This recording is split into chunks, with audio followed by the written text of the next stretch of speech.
All right. Please, go ahead. Okay, it's 7 o'clock and we start now. And to those who have already come in, you all must have been hearing us chatting in what we can call is backstage. But now we are up on the stage. And on behalf of Kahani Kancheti, the digital platform which discusses anything and everything on art, culture, I know that's a very broad term, but that includes, as we keep calling it, anything from Gramsci to Ghatak. And that includes theater, it includes Bob Dylan, it includes what do you call Elvis Presley, to Rabindra Sangeet, to theater, to poetry, to Mahashweta Devi. These are the kind of programs we have done. So therefore, Kahani Kancheti, and we call these sessions Kahani Addas. Absolutely the Bong style of Adda, just keep freewheeling and talking. And today the subject that we have, and I'm sure a lot of people have actually told me that, oh my God, this is very interesting. It is the magic of Mandi House. Now, what is the magic of Mandi House? The magic of Mandi House is that Mandi House is actually we can call it the cultural hub of the entire nation, right? In Delhi, every city have their cultural hub, but Mandi House is the cultural hub of the nation. And over the years, it has not only the NSD, there are other theaters, there are big plays and everything associated with mostly theater, though it is also performing arts in other forms. That has been Mandi House. So we're going to talk about the stories of Mandi House. We're going to talk about theater. We're going to talk about anecdotes, about experiences, plays. And we have two people with us over here today, the magicians, as I call them. One is Nirupama Verma. Now, Nirupama Verma is history for two reasons. One is that, Niru, I'll tell you for two reasons. One, she was actually present when the first time Charandas Chor was staged in Delhi by Habib Tanveer in 1975. Now that's history. Second, she has actually acted in Hum Log. Now you're a part of India's cultural and sociological history, Niru. So therefore, we are so happy to have you with us today and we are waiting to hear more from you. And you, Nirupama Verma, has been an actor, director, designer, and she has been a part of the Delhi theatre since the 70s, working with Sheila Bhatia, Habib Tanveer, Amal Alana, Faisal Alkazi. I have given you the picture. And since 1981, I think she has been running this thing called Tamasha, which is now a deemed NGO with Vinod Verma, which is actually trying to teach theatre to children and adults all together and taking a lot of activity and actions to take the theatre ethos forward. She has, as I was telling you, she has also acted in a number of films. Some of them are absolute landmarks like Silsila, right? We all remember Silsila and Band Baja Barat. That's one of my favorites, Niru, for a different reason. You know, when my clients, and I'm from advertising, when my clients go haywire with their ideas, I keep telling them that this is not Band Baja, this is the brand Baja Barat. Matlab, isko to ekdam brand ka Baja baja diya. And she runs acting classes, and there are two films she has been working on TV commercials. Recently, I saw her acting on a TV commercial. Which was that one, Niru? I just recently, during the COVID, I think you had acted in one of the many, but actually that was one. And other than that, she has been in TV serials, as I was telling you. And the two films of hers in which she has acted, awaiting release, one is The Sky is Pink by Sonali Bose and Salka Aak by Tushar Hirnanandi. So now you know what we are going to expect from Nirupama Verma. Now we come to Amitabh Srivastava. Amitabh Srivastava is also known in the theatre circle and the outside circle as Bobby. So it's more easier to, and he is Amitabh Srivastava from Allahabad. We have had another Amitabh from Allahabad, I know, but then as he says, Allahabad is one city where they've actually mass-produced IAS officers very correctly. And a university where from Firat to Kaifi Azmi, everybody was a professor at some point of time. He comes from actually the real cultured capital in North India. And to start with, he is actually a recipient of the Sangeet Natak Academy Award for acting in 2011. So we have with us a Sangeet Natak Academy awardee. And Bobby has been he moved to Delhi in 1976. He graduated from National School of Drama, NSD, in 1979. And then he has done Al-Qazi, B.V. Karan, Fritz Benevitz. Now that's an interesting name that cropped up when I was going through his, and Amal Allana, of course. And well, actually the count is something like 75 important theater roles in television and films. And in films, he has worked with Govind Nilani and Basu Chatterjee and Kamal Hassan. Bobby, can I ask you, which film of Govind was this? Tamas. The television series he did. Oh, you're in based on Tamas. Yeah, okay. Iconic. Yeah, you were in Tamas. Absolutely iconic, landmark. And he's also, other than acting, he also writes original scripts for television. And the two films on which he has actually written the script films, one is The White Rainbow and the other is Abhay. So we have two very experienced people who actually have been a part of India's theater history. I'm so happy that you all have joined in Kahani Kancheti. And to those who are watching, I will only tell you this, that please continue to attend Kahani Kancheti and Kahani Addas. Please visit our website and please go to our Facebook page and like and give us your advice and tell us how you liked it, or I hope you will not say you didn't like it. So we'll take it on from there. Now, let me set the ball rolling. I want to ask you all a simple question. You all have been, either your careers in theater by themselves are a kahani. And I was trying to just make it short too. The question is, why did Mandi House, why did this particular place in Delhi become Mandi House? I have to answer this. We have to. I think you should do that. Yes. Okay. Please. Yes. You see, the thing is that Mandi House became Mandi House because there was this in the British period, all these जो कि छोटी-छोटी states होती थी, रियासतें होती थी, और उनको जो पास seat of power था दिल्ली, उसमें रहना होता था, तो इन सारी states ने अपने-अपने houses बना रखे थे. हैदराबाद house है, मंडी हाउस है, बहावलपुर हाउस है, बड़ौदा हाउस है, तमाम सारे हाउस, और ज्यादातर ये जो है न्यू दिल्ली एरिया में ही ये हैं. पर यानी कि मेरे ख्याल से this is what I think, Sujeet का सवाल है कि मंडी हाउस जो है वो एक कल्चरल हब कैसे बना. Am I right Sujeet? This is what you want to know, कि मंडी हाउस एक कल्चरल हब कैसे बना. जी ये कल्चरल यहाँ पे क्यों, मतलब यहाँ पे यानी कि मंडी हाउस तो होना ठीक है, वो अलग बात है कि मंडी हाउस बना और बिल्डिंग है, और शायद मुझे पता नहीं क्योंकि मंडी हाउस की बिल्डिंग ज्यादा बड़ी थी या ज्यादा पॉपुलर थी, क्या वजह थी कि यहाँ पे शायद ज्यादातर जो बस स्टॉप वगैरह थे, जब मैं 76 में आया तो मंडी हाउस के नाम के ही बस स्टॉप भी हुआ करते थे. बहावलपुर हाउस भी है वहाँ पे, उसके नाम से नहीं था. नाभा हाउस है, उसके नाम से नहीं था, सिर्फ मंडी हाउस के नाम से था. तो मंडी हाउस तो उस एरिया का नाम हो गया. और मुझे यानी कि मैं थोड़ा सा उल्टा हिस्से से चल रहा हूँ कि हम देखें कि यहाँ पे ज्यादातर जो मेन ऑडिटोरियम्स हैं दिल्ली के, कमानी हो, श्रीराम सेंटर हो, लिटिल थिएटर ग्रुप हो, या यहाँ पर तीनों एकेडमीज हैं, संगीत नाटक एकेडमी, साहित्य एकेडमी, ललित कला एकेडमी, नेशनल स्कूल ड्रामा यहाँ पर है. एक जमाने तक कथक केंद्र भी यहाँ पर हुआ करता था, और भारतीय कला केंद्र है. तो ऐसे कई, त्रिवेणी है जो पूरा इतना बड़ा आर्ट का यानी कि आर्ट गैलरीज है यहाँ पर. तो मुझे लगता है कि, और अगर आप लोगों ने नोटिस किया हो, नहीं तो आज सुन लीजिए कि 7 रोड जाती हैं. मंडी हाउस जो सर्किल है, गोल सर्किल, उससे 7 रोड जाती हैं. और मुझे यानी कि मैं थोड़ा सा डाइवर्ट कर रहा हूँ यहाँ पे.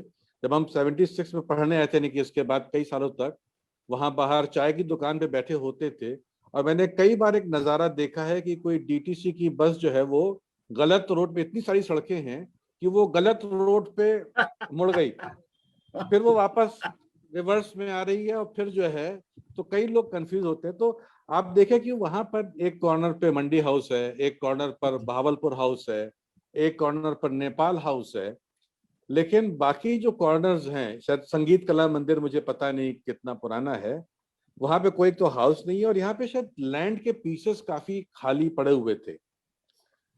तो जब हमारा देश आजाद हुआ, हिंदुस्तान, और जो गवर्नमेंट आई, और उन्होंने ये महसूस किया कि जब तक ये प्रिंसली स्टेट्स थी, ये रियासतें थी, ये राजे रजवाड़े थे, तो आर्टिस्टों को जो है इनके यहाँ पर जो है एक प्रेशर मिलता था। वो लोग जो है, जो भी चाहे म्यूजिशियन हो, चाहे कोई और किस्म का आर्टिस्ट हो, उसको वो लोग एक तरह का संरक्षण देते थे, एक पैटर्नेज देते थे। अब वो सारे खत्म कर दिए थे गवर्नमेंट ने। तो एक तो गवर्नमेंट को इन आर्टिस्ट को पैटर्नेज देनी थी, तो इसलिए उन्होंने ये 3 एकेडमीज बनाई। और उन्होंने ये जो भी कुछ जो ग्रुप्स थे, उनको बहुत सस्ते दामों पर ये जमीनें दी गई हैं, चाहे वो कमानी की हो, चाहे श्री राम सेंटर की हो, त्रिवेणी की हो।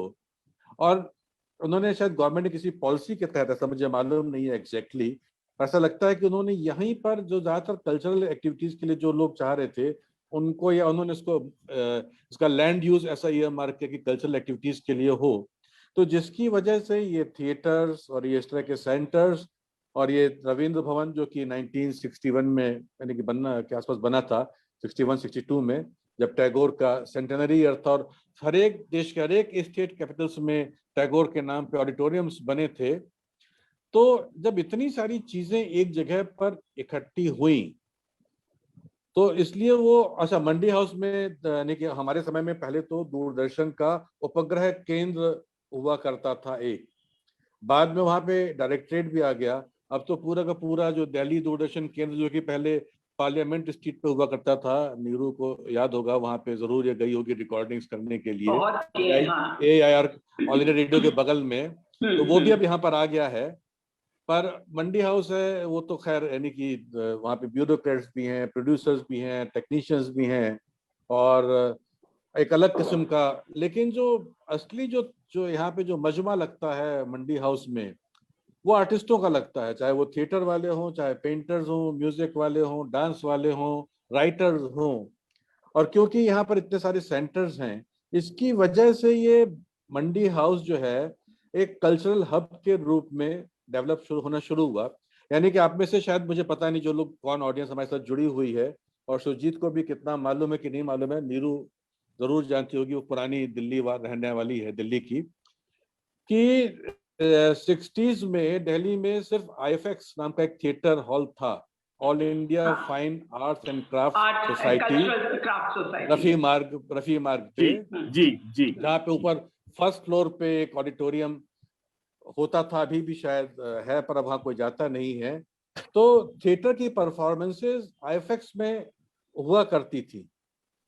और जब ये रविंद्र भवन बना, और उसके बाद जब ये सारे ऑडिटोरियम्स बने, और रविंद्र भवन में NSD आया, और NSD में अलकाजी साहब ने 2 थिएटर क्रिएट किए, एक स्टूडियो थिएटर रविंद्र भवन के 3rd फ्लोर पे, और एक Meghdoot open air theatre Ravindra Bhavan के कैंपस में। तो उसके बाद काफी ऑडियंस वगैरह प्ले देखने के लिए, या और डांस की परफॉर्मेंसेस देखने के लिए, म्यूजिकल रिसाइटल सुनने के लिए आने लगे। तो इसलिए एक पूरा ये एक मंडी हाउस जो एक अड्डा बन गया आर्टिस्टों का। और क्योंकि हिंदुस्तान की राजधानी है दिल्ली, तो इस तरीके से मंडी हाउस एक नेशनल कल्चरल हब भी बन गया है। ऐसा ये मेरा एक हाइपोथेसिस है, एक अटकल है, हो सकता है कुछ और वजह रही हो, लेकिन ऐसा मुझे लगता है। Does it satisfy you, Shujit? Yes, I think कुछ आपको आंसर मिलता है? that, but before that, yeah, यही मैं पूछ रहा था, that was the right question, you interpreted it correctly, Bobby, कि why was this area the cultural hub, whether it was Mandi House or whatever. Now, before I go to anything further, there are some friends of yours, आप लोगों के कुछ बड़े मित्र दोस्त हैं जो हमारे यहाँ इस जगह पहुंच गए हैं। एक तो है पद्मश्री जोसालकर, उन्होंने हेलो बॉबी और hello Nirupama ji. Hello hi Padmashri. Then there is Vinod Madhok, there is Kanta Joshi, there is Ghazala Amir ji, and so friends have started coming in already. So I'm sure. Hello everyone. Hello, welcome. Hello everyone. Hello Ghazala. Achha, now let me ask you something. You came to Delhi, Bobby, in '76, and Neeru, you were already here in Mumbai because in Delhi, you are from Delhi. By the way, I love those pictures of yours in Amritsar. आप जो अमृतसर में गई थी ना कुछ दिन पहले, it was like your back to roots. I love those. I loved Amritsar. I loved those. Now, the thing was that when y'all, you see, there's a lot of changes have happened since y'all came in the mid 70s, when y'all were watching plays, already getting into the theater, to what is happening right now. One of the big differences has been that when y'all had come in, NSD, I think, was, sort of coming up, and today NSD is a very is well established, and it has churned out these number of very major actors for Indian theater and Indian cinema. That's one part. The other part is, if we go back to the 70s, what was happening? Mohan Rakesh was happening. Your Girish Karnad's Tughlaq was happening, and that Al-Qazi production of putting the whole thing in. From there, have we had, tell us about the times at that point of time when y'all were hanging around in Mandi House in the theater. You, as a student of NSD, you were a part of NSD repertoire. The question is that were these big actors also hanging around with y'all and sharing a plate of noodles? There was less of noodles, I think, at that time, huh? There was less of noodles at that time. Noodles was more in the university, where we used to go to the Tibetan monastery to have them.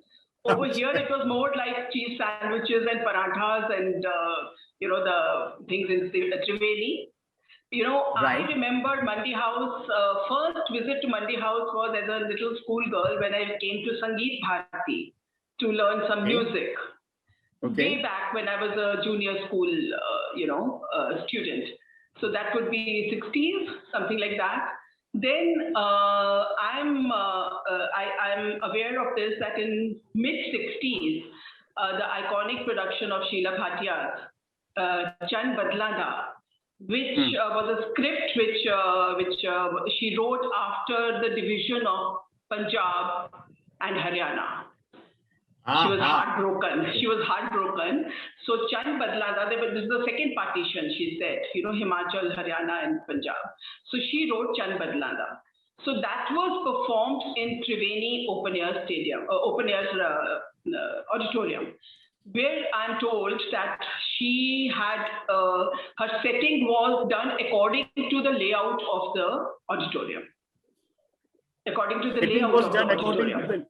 Layout of the auditorium. Layout of the auditorium. That is how she used the auditorium. And I happened to see this play with my mother, not in Triveni. I wouldn't lie that I saw it in Triveni. This is what was told to me by the people who were veterans of Sheila Bhatia Theatre, like Madan Bala Sindhu, who was her main singer. I work with her and she also teaches me music. So she told me that was the first production, the first show was held at Triveni. I saw this play in Rabindra Rangshala, which was way away from Mandi House, on Pusa Road somewhere. And I saw that play, and I never would have thought in my wildest dreams that I would act in this play one day. So it was something, which is it was a full circle that came in my life. I never knew I would do theatre because I was just a junior school kid at that time. I went with my mother, and I still have the memories of that, the visuals of that play. So I would also like to, over here, as we are talking of Chand Badlada, I would like to just sing one introduction song of Chand Badlada, which I did not sing. It was sung by Madhiji, but today I'm taking the liberty of singing it because that mentions Chand Badlada. And it was an iconic production, which was staged at Mandi House. So we are emphasizing Mandi House here. Yeah. It goes something like, चन्ना वे तेरा चानना वे हो चन बदलादा cut काली की में छाई विछोड़ा सजना दा चन बदलादा चन्ना वे तेरा चानना तारियां वे तेरी लो हौली हौली सो गए निम्मे दिन दिन हो लुट गया अज सबूत राचन सदरा दा कटकाली के में छाई विछोड़ा सजना दा चन बदला दा. This talks about the partition and the breakup of families and friends and everything, that it has become, there were dark clouds, all over the Punjab. That was it. So this was absolutely, बहुत बढ़िया. Neeru, it was absolutely touching. It was absolutely touching, and even though I'm thank you very much for having sung this one out.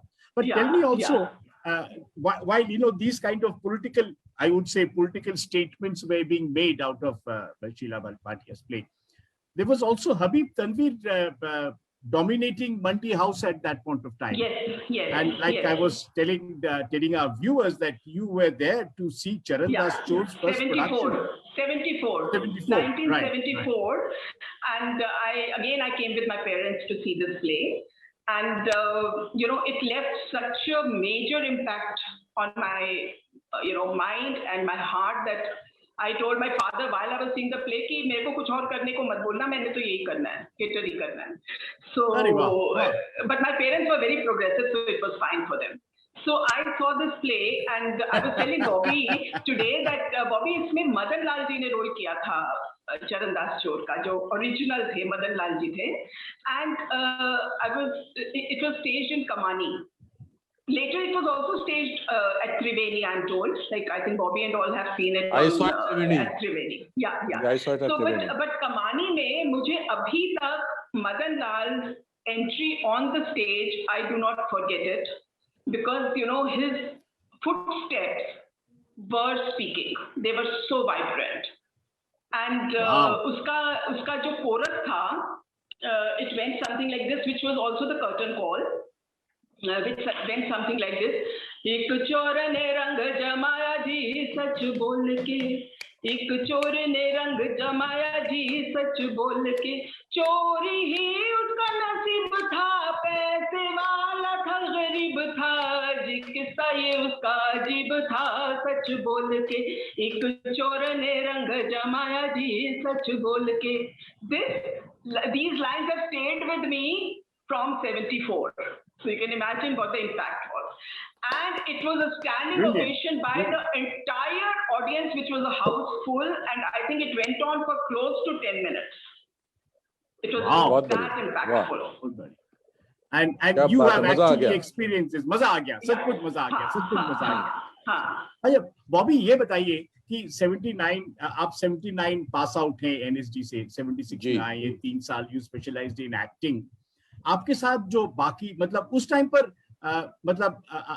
उन दिनों में ये मंडी house circle जिसे हम बोलते हैं, आप आज के जमाने में, टेक्नोलॉजी के जमाने में, you get off at the metro station and you walk out past that Himachal Bhavan and you go around and you see वहाँ पे वो जो गोल बेंचेस हैं, वहाँ सब बैठे हुए हैं, चाय पी रहे हैं, वो 2-3 चाय की दुकानें, बड़ी मीठी चाय देते हैं वो बात है, बट मैं पी नहीं पाता हूँ because of my diabetes. But as we go down towards Bengali market, NSD, your fellow colleagues, who were your teachers at that point of time, and who were your fellow students, your batchmates, and how was the atmosphere? हाँ, ये तो बड़ा interesting सवाल पूछा आपने. एक तो यानी कि मैं बता रही हूँ, I think बॉबी और इसके आसपास के जो बैचेस थे ना, they were the cream of National School of Drama. वाह, ये एक्सीलेंट. मुझे ये पता नहीं कि हमारा जो बैच था वो क्रीम था कि नहीं था, लेकिन मेरा ये मानना है और बड़ी शिद्दत के साथ मानना है कि जो हमारा बैच था वो कमाल का बैच था. कमाल के लोग उस बैच में थे और यानी कि हमने बहुत ही कमाल का वक्त भी गुजारा है. आपने पूछा कि हमारे टीचर्स कौन थे, तो मैं बहुत लकी अपने आप को मानता हूँ कि जब हम NSD में आए तो mister Ibrahim Alkazi, the person यानी कि जिसको मॉडर्न इंडियन थिएटर का क्रिएटर कहा जाता है, स्पेशली उसका नहीं तो NSD तो उन्होंने ही बनाया है जो भी है, तो वो NSD के डायरेक्टर थे. उसके अलावा जो है शीला भाटिया जी तब तक रिटायर हो गई थी, वो नहीं थी वहां पर नेमी चंद जैन जी हमारे टीचर थे. इंदु भूषण घोष हमारे टीचर थे मेकअप के, तो मुझे नाम याद आता बोल रहा हूँ. रीता कोठारी जी हमारी टीचर थी मूवमेंट एंड माइम की. और GN दास गुप्ता हमारे टीचर थे लाइटिंग के। निभा जोशी टीचर थी हमारी, क्लासिकल इंडियन ड्रामा पढ़ाती थी हमें। और RB शर्मा हमें पढ़ाते थे yoga and voice and speech. मेरे ख्याल से मैं लगभग सारे नाम याद सही सही बोले हैं। हुआ क्या था कि हमारे ज्वाइन करने से पहले काफी सारे टीचर, जैसे कि शीला भाटिया जी रिटायर हो गई थी, गोवर्धन पांचाल जी एक टीचर थे वो रिटायर हो गए थे, देव महापात्रा जी थे वो रिटायर हो गए थे। और हमारे ज्वाइन करने के फर्स्ट ईयर के अंदर ही अंदर नेमी चंद जैन जी और इंदु भूषण घोष जी भी रिटायर हो गए। तो हम लोग बड़े उस तरह से इसलिए भी लकी थे कि सेकेंड ईयर में फिर हमें एक नया सेट ऑफ टीचर्स का मिला। वहां पर के कीर्ति जैन जी का हुआ अपॉइंटमेंट MID पढ़ाने के लिए, मॉडर्न इंडियन ड्रामा पढ़ाने के लिए। सुधीर कुलकर्णी एक कमाल के एक्टर थे हमारे, वो भी NSD के पास आउट हमारे सीनियर थे और बहुत अच्छे मेकअप का भी उनको ज्ञान था, वो हमारे मेकअप टीचर हुए। रॉबिन दास जी जो हम लोग के दोस्त ज्यादा थे, टीचर कम लगते थे हमको, वो जो है सीनिक डिजाइन के टीचर हो करके आए। और बजाज साहब, प्रोफेसर बजाज, राम गोपाल बजाज, बज्जू भाई, बहुत हम लोग के सबके बहुत प्रिय बज्जू भाई, वो एक्टिंग के टीचर होकर के आए। और हमें एक जो कमाल का टीचर मिला वो थे बैरी जॉन। बैरी जॉन जब हम लोग फर्स्ट ईयर में पढ़ते थे तो अलकाजी साहब उनको लेके आए थे कि उन्होंने हमारे साथ एक महीने की वर्कशॉप की थी बैरी जॉन ने। और फिर उसके बाद एक प्ले किया था जो कि बैरी जॉन का भी शायद मेरे ख्याल से हिंदी का पहला प्ले था, अंतिम यात्रा नाम से। और ये मेघदूत ओपन एयर थिएटर में हम लोगों ने किया था। और रंजीत कपूर, आप लोग शायद उनका नाम जानते हो, बहुत बड़े थिएटर के डायरेक्टर और राइटर हैं।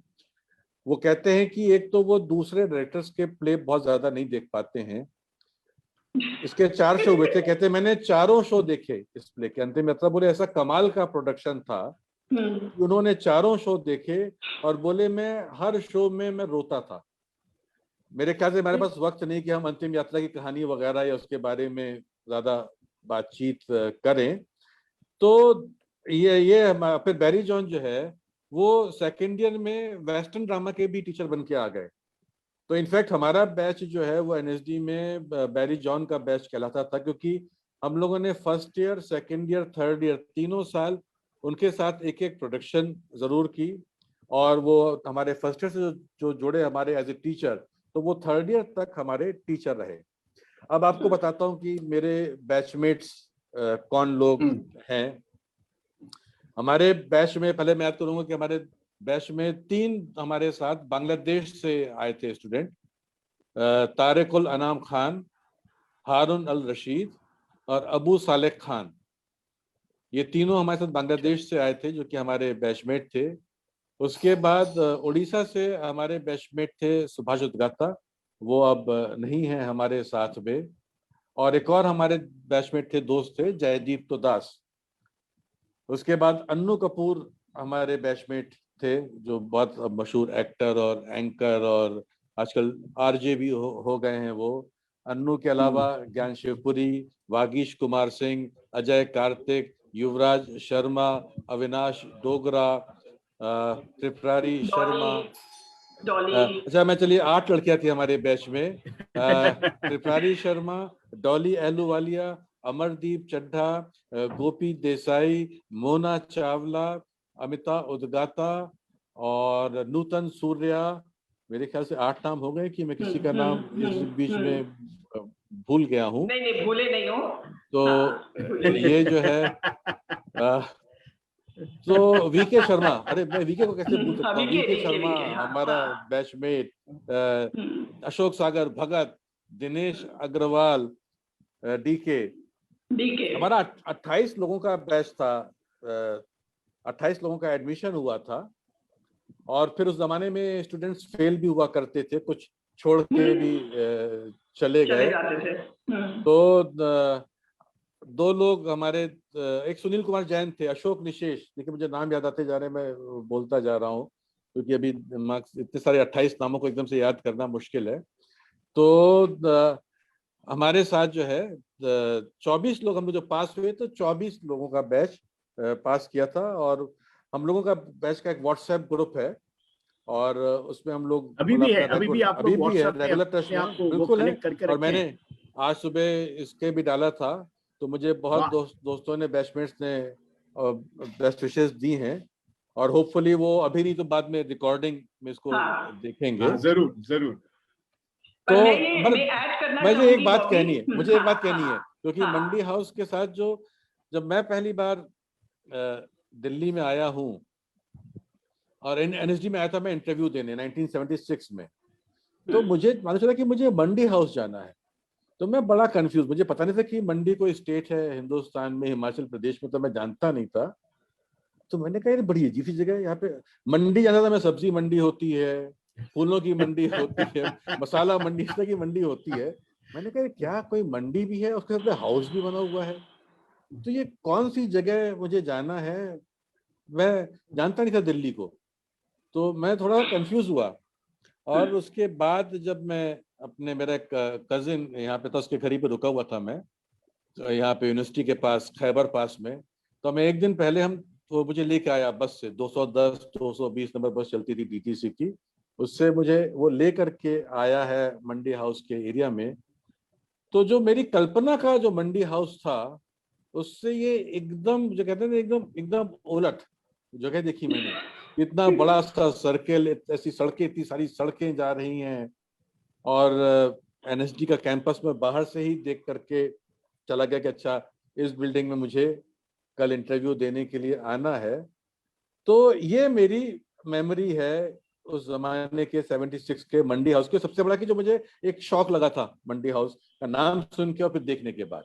हाँ सॉरी, नहीं, मैं ये कह रही थी कि बॉबी का बैच तो जो था तो था, पर बॉबी के पहले के भी जो बैचेस थे, 2-3 batches, they were iconic, you know, Ranjit, रघुवीर, पंकज, ये सब लोग उधर से निकले हैं।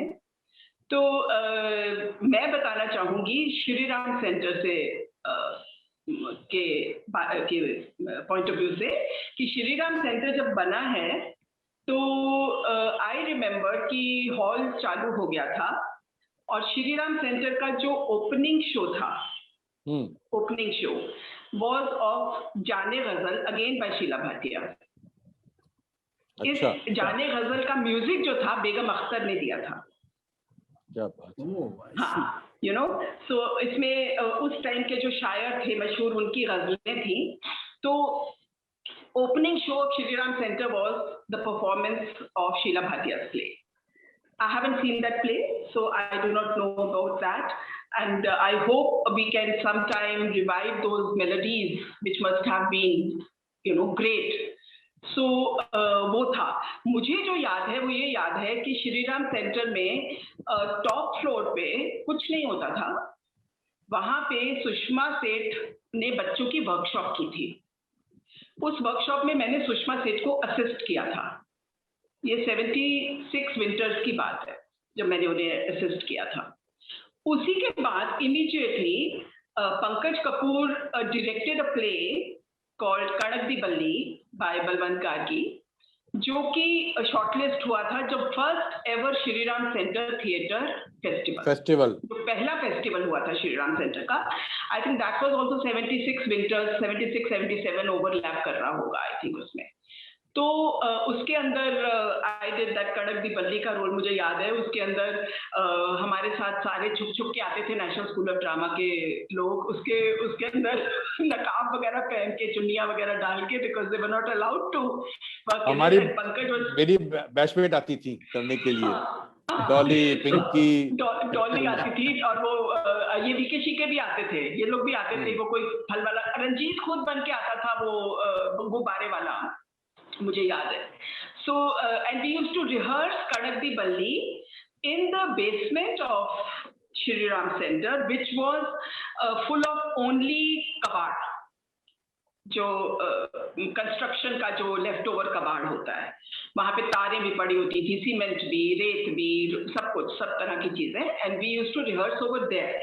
Letter on that became like an iconic auditorium, small little basement auditorium, जहां कितने प्लेस हुए। सो मुझे वो याद है कि श्री राम सेंटर का मैंने वो दौर देखा हुआ है। एंड उस वक्त श्री राम सेंटर का जो लॉन था, वहां सब जा सकते थे। आजकल बंद है, पर तब हम लोग उस लॉन में बैठा करते थे, उसकी दीवार पे बैठा करते थे।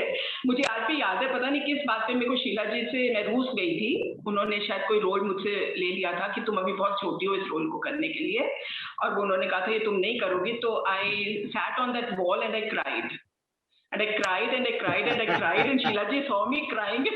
She and her husband came to say कि समझोगी नहीं, बाद में समझोगी तुम ये बात को. So I remember that. Then I remember Mrs. Puran Acharya, the Puran aunty जो थी हमारी, जिन्होंने वहाँ की कैंटीन चालू की थी श्री राम सेंटर की. बाद में वहाँ उन्होंने बुक शॉप भी खोल ली थी. She was there for years, I think. Then Shri Ram centre में एक वो आशा चंद्रा जी होती थी, if you remember, Bobby. बाद में आशा चंद्रा जी होती थी, हाँ बाद में आई थी कुछ साल बाद, जो कि बुकिंग्स वगैरह करती थी. She was a person who was all the time around. Then Panna Bharatram herself was present there every day and was very accessible. Yeah, we could say hello, hi and chat with her anywhere. You know, I remember that. So that was Shri Ram Center of that time. We all then the basement theater started and वो इतना सस्ता था कि हम सब लोग बहुत सारे प्लेस कर पाए, नहीं तो कैसे करते. You know, I think 150 रुपया उसका रेंट था, something like that, है ना, 150 रुपया रेंट था. I remember हमारे तमाशा की जो प्रोडक्शंस, लैंडमार्क प्रोडक्शंस थी, टुट्टू एंड खेल घर, which Vinod had written, वो हमने वहीं करी थी और सभी हम कर पाए क्योंकि it was possible to do it. So it was a wonderful place and Ranjit ने बड़े अच्छे प्लेस किए थे उधर, इप्टा ने भी किए थे, आप बहुत लोगों ने प्लेस, कितने वो जो थे हमारे अमिताभ दासगुप्ता, आई थिंक उनके प्लेस से शुरू हुई थी बेसिकली. तुम्हें भी याद होगा, बताओ. हाँ, एक तो मैं जब नीरू ने बताया तो इसमें कोई शक नहीं कि एक तो हमारे आसपास के जो बैचेस थे बहुत अच्छे बैचेस थे. यानी कि जब हम लोग आए हैं एनएसडी में फर्स्ट ईयर में, तब रंजीत भाई का जो बैच था उसमें रंजीत कपूर, पंकज कपूर और बसंत जोसलकर, जिनकी पत्नी पद्मश्री हम लोग के साथ इस वक्त जुड़ी हुई हैं, जोसल भाई, और रॉबिन दास, और ये सब लोग जो है, अनिल चौधरी, कमाल का बैच था. उसी साल पास करके निकला था. लेकिन ये लोग सब आसपास ही थे. बाद में कुछ लोग रेपेट्री में आए थे, और रघुवीर यादव और राजा बुंदेला वगैरह ये लोग थर्ड ईयर में थे. अनुपम खेर, अनंग देसाई, कविता चौधरी, सतीश कौशिक, ये वाला बैच जो है हमसे जस्ट एक साल सीनियर था. और एक तो क्योंकि अलकाजी साहब क्या करते थे कि वो पूरे स्कूल को मिला के प्रोडक्शंस करते थे, third year, second year, first year. हम लोग के साथ उन्होंने जो प्ले किया उसमें रेपेट्री के लोग उस तरीके से नहीं थे, पर third year, second year, first year के साथ मिला के प्ले हुए. तो हम लोगों का सबका आपस में एक इतना दोस्ताना एक व्यवहार बन गया था कि हम लोग सब बड़े अच्छे जैसे दोस्त हुआ करते थे. सीनियर जूनियर होते थे, जो बाद के भी बैचेस आए, तो हम लोग की बड़ी दोस्ती हुआ करती थी. हम लोग साथ में, मुझे याद है कि एनएसडी से डिनर करने के बाद रात में बंगाली मार्केट जाते थे, और ये जहाँ पे ये बंगाली स्वीट्स है नथू के अपोजिट, उसका एक रेस्टोरेंट था क्लियोपेट्रा. क्लियोपेट्रा में एक तो ज्यूक बॉक्स लगा हुआ था, तो वहां पे ज्यूक बॉक्स में गाने सुनने, अपने चॉइस के पुराने गाने, और बाकी जगहों पे चाय में थोड़ा सा परेशान होते थे. क्लियोपेट्रा में आपको चाय कॉफी बड़े आराम से, क्योंकि उसमें आपको बर्गर और कटलेट और चाय कॉफी इस तरह की चीजें सर्व करते थे क्लियोपेट्रा में. तो हम लोग वहां जाया करते थे. डेली का था कि अपना खाना खाया, डिनर किया, उसके बाद जाके क्लियोपेट्रा में बैठना है, और आपको पूरा क्लियोपेट्रा एनएसडी के लोगों से भरा हुआ मिलता था. तो ये तो मुझे जो उसने कहा नीरू ने, उसमें जो है जो बात की नीरू ने, ऊपर का जो श्रीराम सेंटर के ऊपर जो एक बड़ा भारी, अब जहाँ पे कोई कॉर्पोरेट ऑफिसेस वगैरह हो गए, क्या हुआ जब सुजीत आपको बताऊं मैं, जब श्रीराम सेंटर बना, और जैसा मैंने बताया कि उसके पहले प्लेस आईएफएक्स में होते थे या कमानी में होने शुरू हो गए थे, पर थिएटर डायरेक्टर्स को और ऑडियंस को अट्रैक्ट करने के लिए, स्पेशली थिएटर ग्रुप्स को अट्रैक्ट करने के लिए क्या किया कि राजेंद्र नाथ जी वहाँ के आर्टिस्टिक डायरेक्टर हो गए थे श्रीराम सेंटर के. तो उन्होंने ये ऑफर दिया था कि अगर आप हमारे यहाँ इतने दिन परफॉर्मेंसेस के लिए बुक करते हैं, जो भी 4 या 5 दिन, उसमें एक दिन मिलता था आपको रिहर्सल के लिए, जो कि काफी कम लेके मिलता था, तो आपको हम 15 दिन या 20 दिन के लिए रिहर्सल की स्पेस यहीं पर प्रोवाइड करेंगे. तो उसकी वजह से जो ऊपर का बड़ा सा हॉल है, जहाँ पे कि जब हम आए हैं स्कूल में तो हमने एम के रैना को अपना प्ले जुलूस का रिहर्सल करते हुए देखा है, और बादल सरकार आए थे इनके नेशनल थिएटर फेस्टिवल में श्रीराम सेंटर के, तो उनका प्ले बासी खबर था मेरे ख्याल से, जो उन्होंने ऊपर उसी हॉल में किया था। इन्होंने बगल में एक टेंट भी लगाया था कंपाउंड में, वो भी रिहर्सल के लिए मिलता था। एक आध कमरे और थे, वो सारे थिएटर ग्रुप्स को रिहर्सल्स के लिए मिलते थे। और यू राइटली सेड कि जो लॉन था उसमें, लॉन में अलाउड था, हम लोग खूब उस लॉन में बैठे हैं, उस दीवार के ऊपर बैठे हैं। मिसेस आचार्य जो है कमाल की लेडी थी। जब मैं आया हूँ 76 में, तो वो त्रिवेणी की कैंटीन चलाती थी उस वक्त, चलाती थी। हाँ, त्रिवेणी की कैंटीन चलाती थी। एंड उसके बाद वो शायद 77-78 में उन्होंने आके श्रीराम सेंटर की कैंटीन चलानी शुरू की और वहां पे बुक शॉप शुरू की। और यानी कि वो जो उसकी कुछ कैंटीन की जो यादें हैं, वहां पे कुंदन सिंह, मेहर सिंह, वहां पे टेस्टी टोस्ट खाना। बच्चन सिंह तो श्रीराम सेंटर का स्टाफ था, वो यहाँ का नहीं था। ये कुंदन और मेहर थे। और जो एक बात मैं सबके साथ शेयर करना चाहूंगा, मिसेस आचार्य की तो बुक शॉप थी, और उन्हें जैसे मालूम चल गया था कि मैं था, मेरा दोस्त और रूममेट बहुत सारा तक वीरेंद्र सक्सेना, कि हम लोग किताब पढ़ने के शौकीन हैं और हम लोग जाके अक्सर किताबें देखते भी थे। तो कोई भी अगर कोई ऐसी किताब नहीं आई तो वो बुलाती थी मिसेस आचार्य कि सुनो ये किताब आई है, बताती थी। और अगर हमारे पास पैसा नहीं है तो कहती थी ठीक है तुम ले जाओ ये किताब और तुम पैसे बाद देना। जबकि कैंटीन में वो एक पैसे का भी उधार अलाउड नहीं करती थी। नहीं, एक पैसे का अलाउड नहीं था उधार। आपने जो खाया देना। उन्हें मालूम था थिएटर के लोग हैं, कंगले होते हैं, इनके पास पैसे होते नहीं है, आज खा जाएंगे फिर आके ये जो है हाथ खड़े कर देंगे कि साहब हम हमारे पास तो पैसे है नहीं। लेकिन उन्होंने कितनी किताबें जो है उधार दी हैं और हमने जाके उनको दिए। कमाल की वो लेडी थी। और आशा चंद्रा जी भी जो है बहुत कमाल की लेडी। मुझे याद है कि हम लोग उस जमाने में संभव ग्रुप हम लोगों ने बनाया था और हम लोग का महीने में हर महीने 5 दिन जो है तो कम से कम श्रीराम सेंटर का बेसमेंट बुक होता ही था। कभी कभी हम लोग उससे ज्यादा भी बुकिंग कराते थे उसकी, कुछ प्लेस को रिपीट करने के लिए। देशांतर का भी रिवाइव हुआ था दोबारा से, एक रुका हुआ फैसला प्ले से रंजीत भाई ने किया था, तो उसके लिए भी हम लोग हॉल बुक होता था। तो और कई बार अजीज कुरैशी बुक कराते थे इफ्ता के लिए। तो होता ये था कि 8-10 दिन जो है श्रीराम सेंटर बेसमेंट हमारे पास महीने में है। तो हम लोग ये तो खाना खाया 2 बजे से मिलता था हॉल, लंच किया, जाके उसका वहीं पे पहुंच गए अपना बेसमेंट में, वही रिहर्सल कर रहे हैं, वहीं पे सो गए, दिन में अपना एक नैप ले लिया। और इतना सस्ता था कि यानी कि आप उसको अफोर्ड कर सकते थे। उसने दिल्ली के थिएटर मूवमेंट को बहुत बड़ा कंट्रीब्यूशन जो है वो श्रीराम सेंटर बेसमेंट कर रहा है। और ये बहुत दुख की बात है कि अब वो स्पेस अवेलेबल नहीं है। और आपने सही कहा कि ये जो है प्ले श्रीराम सेंटर बेसमेंट की शुरुआत हुई थी। अमिताभ दास गुप्ता ने ब्रेख्ट का प्ले है गैलीलियो, वो किया था। उसके पीछे एक छोटी सी कहानी है, I think we have time. क्या हुआ कि अमाल अलाना जो मिस्टर अलकाजी की बेटी हैं, उन्होंने 76 में एनएसडी रेपर्टरी कंपनी में प्ले किया आधे अधूरे, मोहन राकेश का। और उन्होंने बहुत इंटरेस्टिंग कमाल का प्रोडक्शन आधे अधूरे का किया था। उन्होंने आधे अधूरे में एक कोरस यूज किया था, बीच में गाने थे। आप इमेजिन नहीं कर सकते कि आधे अधूरे जैसे रियलिस्टिक प्ले के अंदर कोरस हो सकता है, गाने हो सकते हैं। और जो ऊपर का स्टूडियो थिएटर जो उन्होंने, जिसका जो निसार ने जो सेट क्रिएट किया था, कमाल का सेट था। तो वो पूरा का पूरा जो उसका जो एम्बियंस था वो कमाल का खैर प्रोडक्शन था। उसमें उन्होंने जो 5 मेल कैरेक्टर्स मेन हैं, काले सूट वाला आदमी और बाकी 4 पुरुष के जो रोल है, वो राजेश विवेक को कास्ट किया था। राजेश विवेक वो रोल कर रहे थे। और इस प्ले के 2 प्रीव्यू शो हुए आधे अधूरे के, जो सिर्फ स्टूडेंट्स ने और कुछ जो इनवाइटेड लोग थे उनको दिखाए गए। और कमाल का राजेश विवेक ने जो किया है, ब्रिलियंट। मैंने ऐसा परफॉर्मेंस नहीं देखा। पता नहीं क्या हुआ, विवेक भाई थे, राजेश विवेक प्रभु, यानी कि वो अपना कब उसमें ध्यान में चले जाए पता नहीं।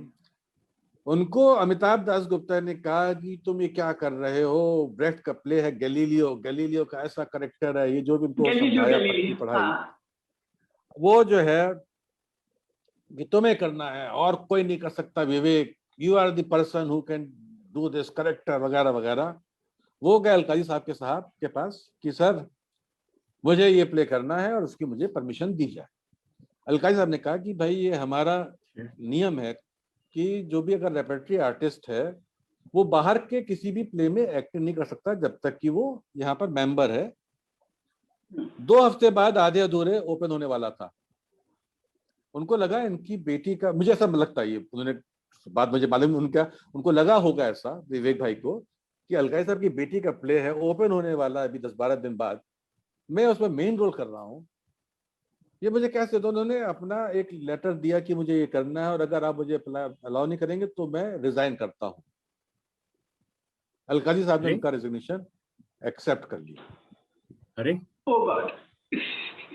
और हम लोग को जब खबर मिली तो हम लोग कह अरे यार कैसे होगा।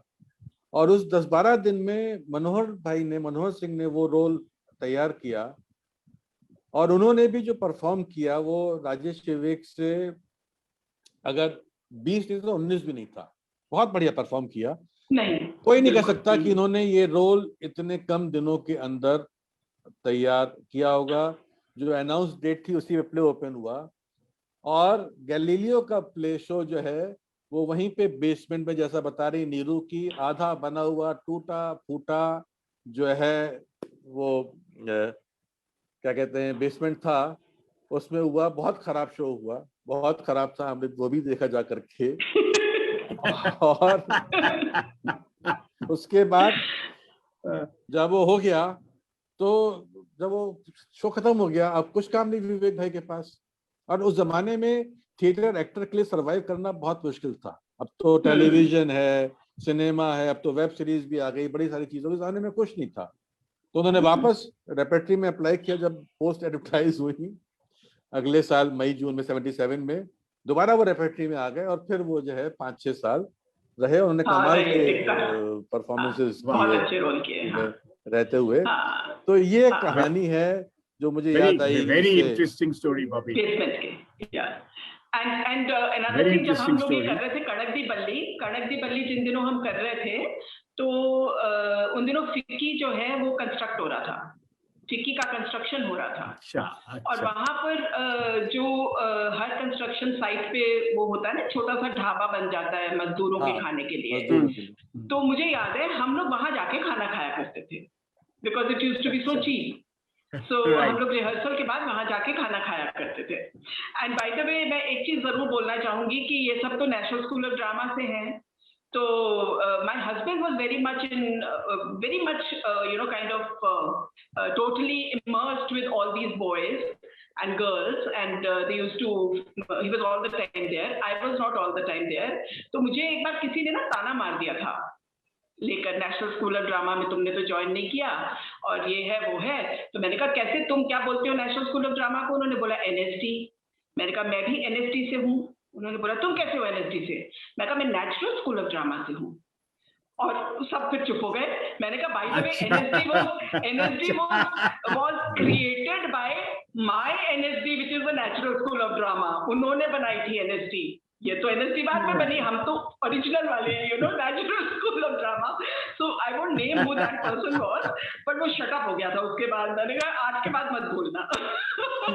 मुझे याद आया नीरू की बात से कि फिक्की का जो बन रही थी बिल्डिंग, तो वहां पे वो ढाबा बना था मजदूरों के लिए। ऐसे ही हिमाचल भवन की बिल्डिंग हम लोग के सामने बनी, तो वहां भी ढाबा था, वहां भी खूब खाना खाया। फिर मंडी हाउस की जब इधर जो नई बिल्डिंग बन रही थी तो उसका भी ढाबा था, वहीं कोने पे था, मंडी हाउस सर्किल पे, तो हम लोग वहां भी खाया।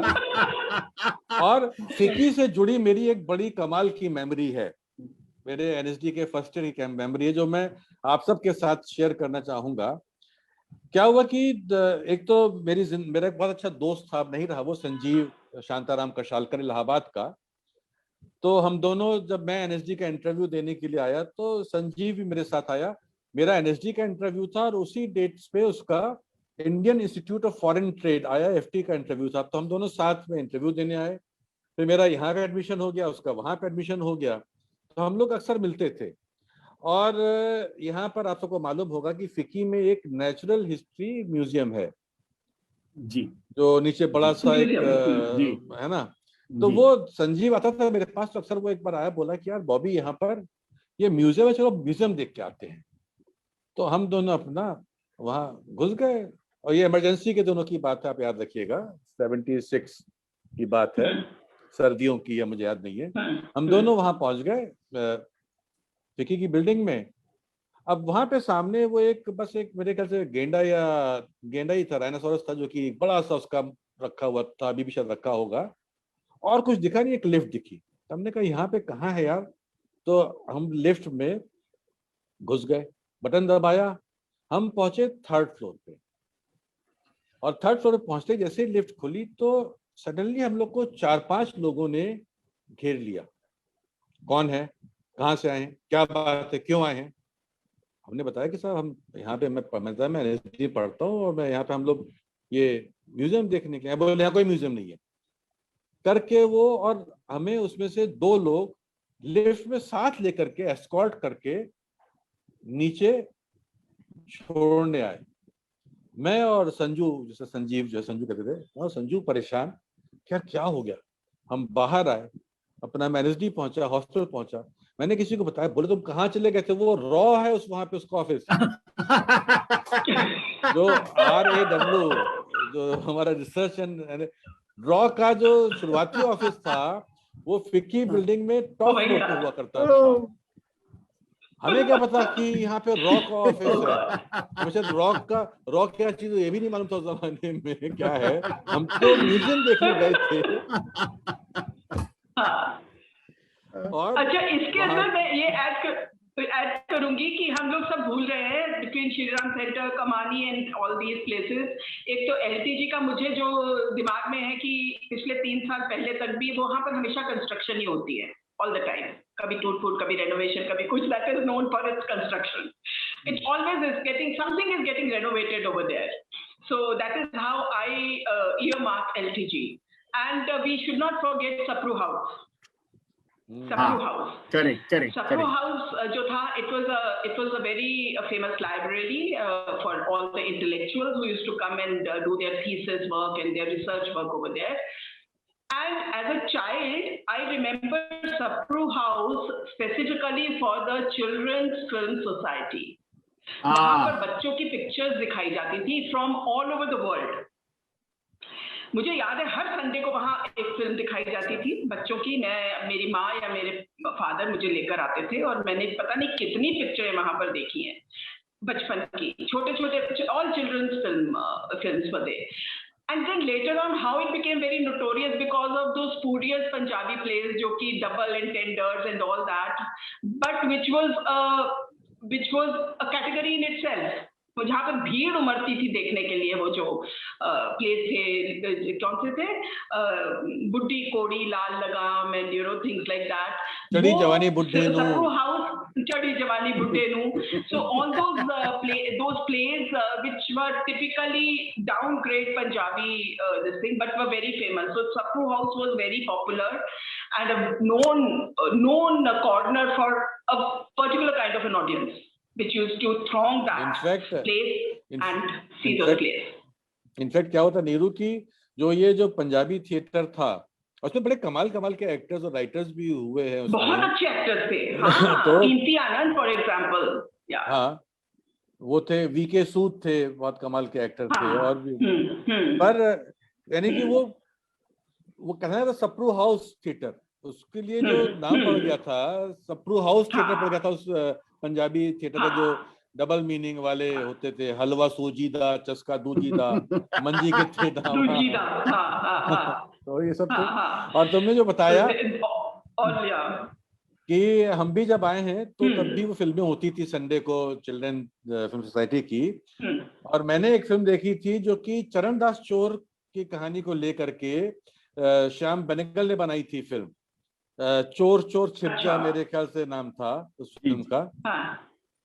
और बीवी कारन जी का म्यूजिक था उस फिल्म में, और वो बनाई इसी ने थी, चिल्ड्रन फिल्म सोसाइटी ने बनाई थी वो फिल्म। तो हमने वो फिल्म जो है सप्रू हाउस के उस थिएटर में देखी, बाद में कुछ प्लेस भी देखे वहां पर।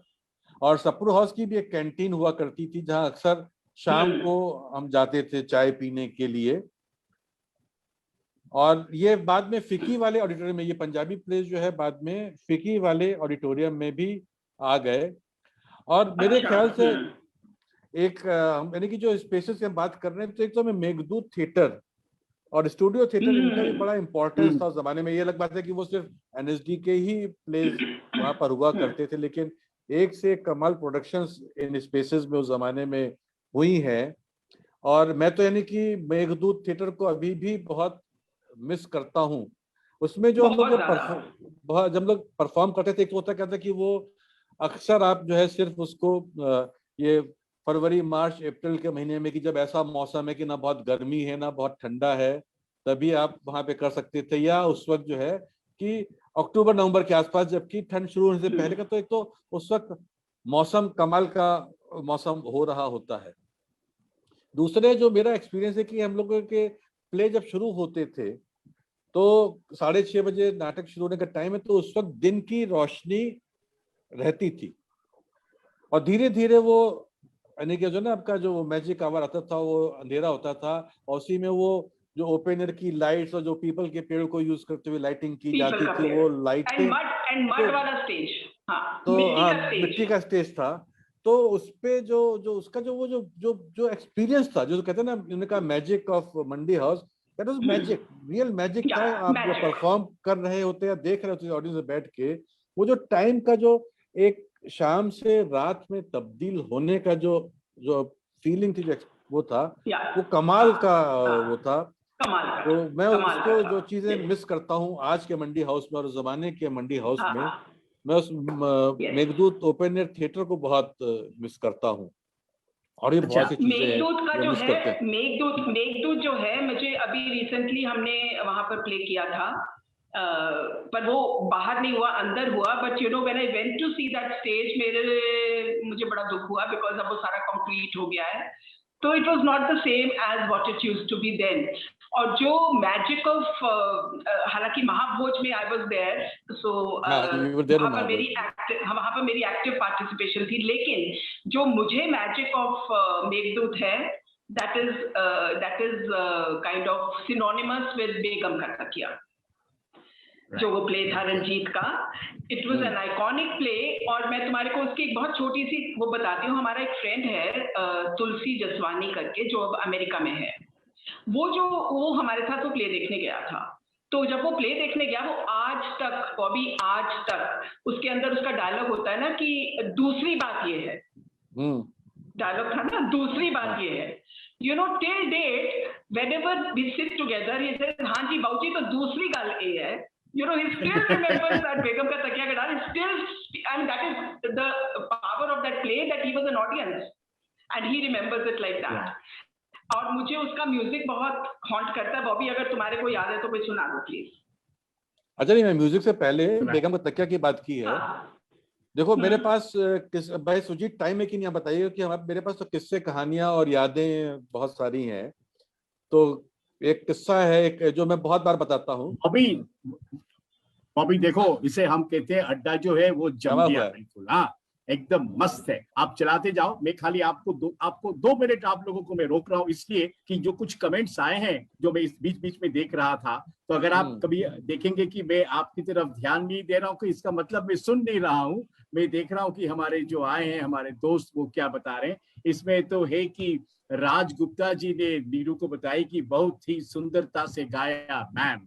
हाँ, और आपके रवि झंकाल ने, पंडित जी बोला, अशोक मिश्रा ने भी बोला कि आपने बड़ी सुंदर से गाया। और आपके दोस्त रघुवीर यादव भी यहाँ पे हमारे साथ मौजूद हैं। हाँ, क्योंकि उनका एक कमेंट भी आया है। तो रवि झंकाल भी है, उन्होंने पूछा कि रवि झाकल उनका नाम है, Ravi Jhakal, sorry Jhakal, right, sorry, Ravi Jhakal. Ajay Poddar का कहना है कि द सिंगिंग वाज इथेरियल, मतलब आप रघुवीर यादव का भी एक कमेंट आया है, उन्होंने कहा बहुत खूब, right, so it is very nice. And Kanta Joshi is here to say it is very nice. And Kanta Joshi ने नीरू आपको भी हेलो बोला है और बोली है। और राज गुप्ता यहाँ पर कहते हैं कि we are the current batch of natural school of drama also known as NSD.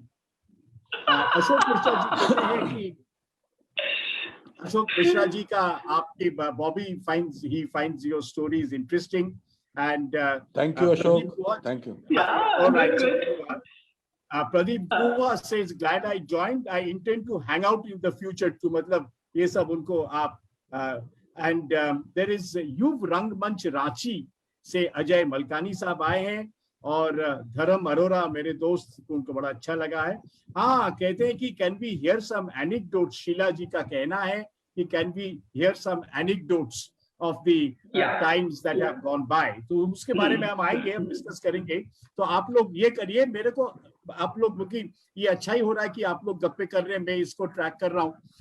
पर दो चीजें आपसे हमें कहना है. एक तो है कि before Bobby hold it there, don't go away. मतलब आपके जो अभी बताने जा रहे थे उसको जरा.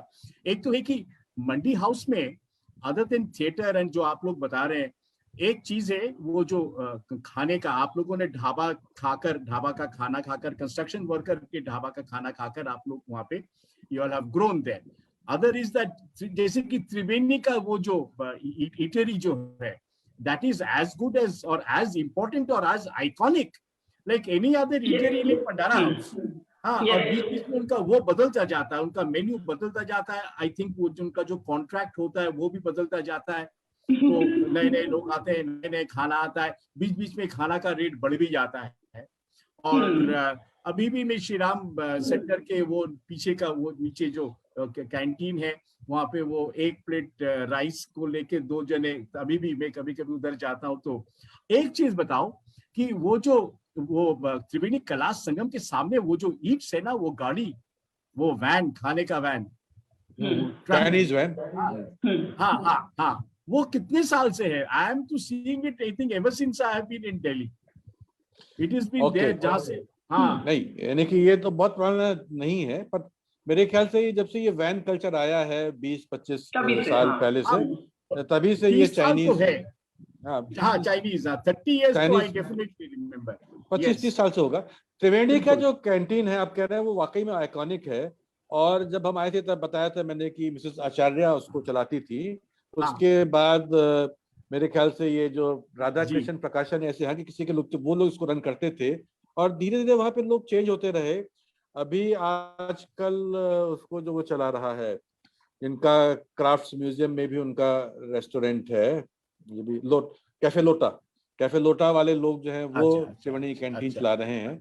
श्रीराम सेंटर कैंटीन का जो एक स्टैंडर्ड था, जो जब तक कि वो मिसेस आचार्य का था उसके बाद भी रहा, लेकिन उसके बाद से पिछले जब से मैंने वो नूडल्स और ये सब सर्व करना शुरू किया तो वो मजा हमें तो नहीं आता, शायद नई जनरेशन को आता हो. हमें तो वो पराठा कबाब और कीमा पुलाव, वहाँ पे एक जो मिलता था उस जमाने में, एग मसाला मिलता था, कमाल का होता था एग मसाला. क्योंकि मैं तो एगिटेरियन हूँ, पर मैं बेगम का तकिया का किस्सा सुनाई बिना छोड़ूंगा नहीं. क्या हुआ क्या सुजीत, कि हम जब पढ़ते थे एनएसडी में, सेकेंड ईयर में थे, और रंजीत कपूर ने तभी ज्वाइन की थी रेपेट्री कंपनी. उनका पहला प्ले उन्होंने किया था ये बेगम का तकिया, जो कि पंडित आनंद कुमार के नॉवेल पे बेस्ड है. और अलकाजी साहब छोड़ के चले गए थे हमारे यहाँ. कोई उस वक्त तब तक कोई डायरेक्टर साहब कारण जी नहीं आए थे. कारण जी हमारे सेकंड डायरेक्टर थे, उनसे भी पढ़ा हमने, मुझे याद आया. तो खैर, तो हम लोग के पास भी टाइम होता था. और रंजीत भाई का छोटा भाई अन्नू हमारा बैचमेट था, मैंने बताया. तो इनको बेगम का तकिया में कोरस के लिए गाने के लिए लोग नहीं मिल रहे थे. तो रंजीत भाई ने कहा, यार तुम लोग बताओ आ जाओ. तो परमिशन लेकर के, जो उस वक्त ऑफिशियल डायरेक्टर थे, तो मैं, ज्ञान शिवपुरी, अन्नू, डॉली अहलूवालिया, नीना गुप्ता, हम सब लोग और भी कुछ लोग थे, संजीव दीक्षित, हम 6-7 लोग कोरस में गाना गाने के लिए जाने लगे. तो हम लोग को बुलाया गया. पहले कुछ दिन हम लोग को नीलम शर्मा ने म्यूजिक किया था रंजीत भाई के साथ. वो अमेरिका में अब कहीं है नीलम. तो वो हम लोग को गाना सिखाते थे. फिर हम लोगों को बाद में रिहर्सल्स के साथ जोड़ा गया. और इसका जो पहला शो हो रहा था, जिसको मैं किस्सा जो मैंने बहुत जगह सुनाया है, वो मैं यहाँ पे भी सुनाना चाहूंगा. इस नाटक का पहला शो हो रहा था बेगम का तकिया का, शायद अक्टूबर का महीना था, मुझे एग्जैक्ट डेट याद नहीं है. और चलते शो में एकाएक बारिश होनी शुरू हो गई. बारिश होनी शुरू हो गई, और यानी कि ये भी नहीं कि बहुत मूसलाधार हो रही हो, लेकिन बहुत धीमी भी नहीं, ठीक ठाक जिससे बारिश होती है, बारिश हो रही थी। अब हम लोग बैठे हुए हैं, प्ले चल रहा है, ऑडियंस बैठी प्ले देख रही है, बारिश हो रही है। रंजीत कपूर जी भी बैठे हुए थे हम लोग के साथ में कोरस में। मैंने कहा रंजीत भाई क्या करना है, उन्होंने पूछा। बोले चलने दो यार, चलने दो, ऑडियंस देख रही है। अब हम लोग प्ले चल रहा है, प्ले चल रहा है, हमने कहा शायद भी कोई ऑडियंस एक्टर्स रोक दें, कुछ हो जाए, कुछ हो ही नहीं रहा है। फिर वो उठ करके रणजीत भाई धीमे से पीछे गए साइड से, करीब 20-25 मिनट, यानी कि ऐसा नाटक ने ऑडियंस को बांध लिया था कि वो बारिश भी उस ऑडियंस को हिला नहीं पा रही थी, उठने नहीं दे रही थी। और बारिश अभी चलते हुए प्ले में जो मजा आ रहा था ऑडियंस को, तो फिर जो है करीब करीब 20-25 मिनट प्ले हो गया होगा। उसके बाद एक सीन जब खत्म हुआ तो मनोहर भाई जो है उस वक्त रेपर्टरी कंपनी के चीफ भी थे, बजाय वो प्ले में एक्टिंग नहीं कर रहे थे, तो बजाय अगले सीन के एक्टर्स आने के वो स्टेज पे आए और आके उन्होंने ऑडियंस को हाथ जोड़ा। और उनके जो अभी तक जो डायलॉग मुझे याद है, आप जीते हम हारे। सच में? अरे अच्छा अच्छा, बोले आप जीते हम हारे। मैं उस शो में थी एज एन ऑडियंस। अच्छा, क्या बात है। हाँ, आप जीते हम हारे। और कहने कि ये जो है, हम सोचे थे कि आप उठना शुरू करें तो हम प्ले को बंद कर दें, पर आप उठे नहीं, हमको मजबूरी में अब ये शो बंद करना पड़ रहा है, क्योंकि यहाँ पे ये ओपन एयर है, यहाँ पर बिजली की तारें फैली हुई हैं, कहीं बारिश हो रही है, कहीं कोई करंट वगैरह ना हो जाए, कोई हादसा ना हो जाए, तो इसलिए हम इस शो को आज यहाँ पर बंद कर रहे हैं। और आप सब जो है, अभी इस नाटक के इतने शो होने बाकी हैं, अपना टिकट आप संभाल के रखिएगा और आप किसी भी शो में आकर के आप इस नाटक को दोबारा से देख सकते हैं। तो जो मेरे लिए जो मैजिक का जो मोमेंट होता है थिएटर का, ये वो मौका था, ये वो मोमेंट था जो कि उस मैजिक का था। और जैसा कि नीरू ने बताया कि इनके दोस्त जो अमेरिका में हैं, ऐसे मैं जानता हूँ विनोद दुआ जो बहुत मशहूर इस वक्त न्यूज पर्सन हो गए हैं। विनोद दुआ ने कम से कम ये जो 20-25 शो इसके देखे, और हम लोग अक्सर जब मिलते हैं तो बैठ के गाने गाते हैं इसके साथ में। या एक बग्गा करके था, डॉक्टर बग्गा, मौलाना आजाद में पढ़ता था, डॉक्टर था, सरदार था, वो शो था। डॉक्टर सिद्धू, सीडी सिद्धू, वो मिस्टर पावा थे, चार्टर्ड अकाउंटेंट, वो आपको ऐसे समझे कि जेस पावा, ये आपको जो है यानी कि हर दूसरे तीसरे दिन आपको देखा कि ये प्ले देखने के लिए फिर से, यानी कि एक नाटक को देखने के लिए इतने रिपीट आप देख सके, 15-20 मिनट देखे, कमाल है। तुमने कहा गाना, तो मुझे अभी जो एकदम से याद आ रहा है, सो तो बहुत साल हो गए गाना भी नहीं गाया है। एक सीन होता है जहाँ पे कि दो भाई हैं, पीरा और मीरा, जिनकी कहानी है ये प्ले में। और पीरा अच्छा है, मीरा थोड़ा सा बदमाश है, बुरा है, नेगेटिव है, और ये कुछ काम कर रहे हैं जहाँ पे खुदाई का काम कर रहे हैं। दोनों वो है, राजमिस्त्री का गांव है, राजमिस्त्री है। तो उसको खुदाई करते करते मीरा को एक उसका किसी चीज से उसके कुदाल टकराती है, देखता है पैसों से भरी मटकी है वो, तो उसको छुपा देता है।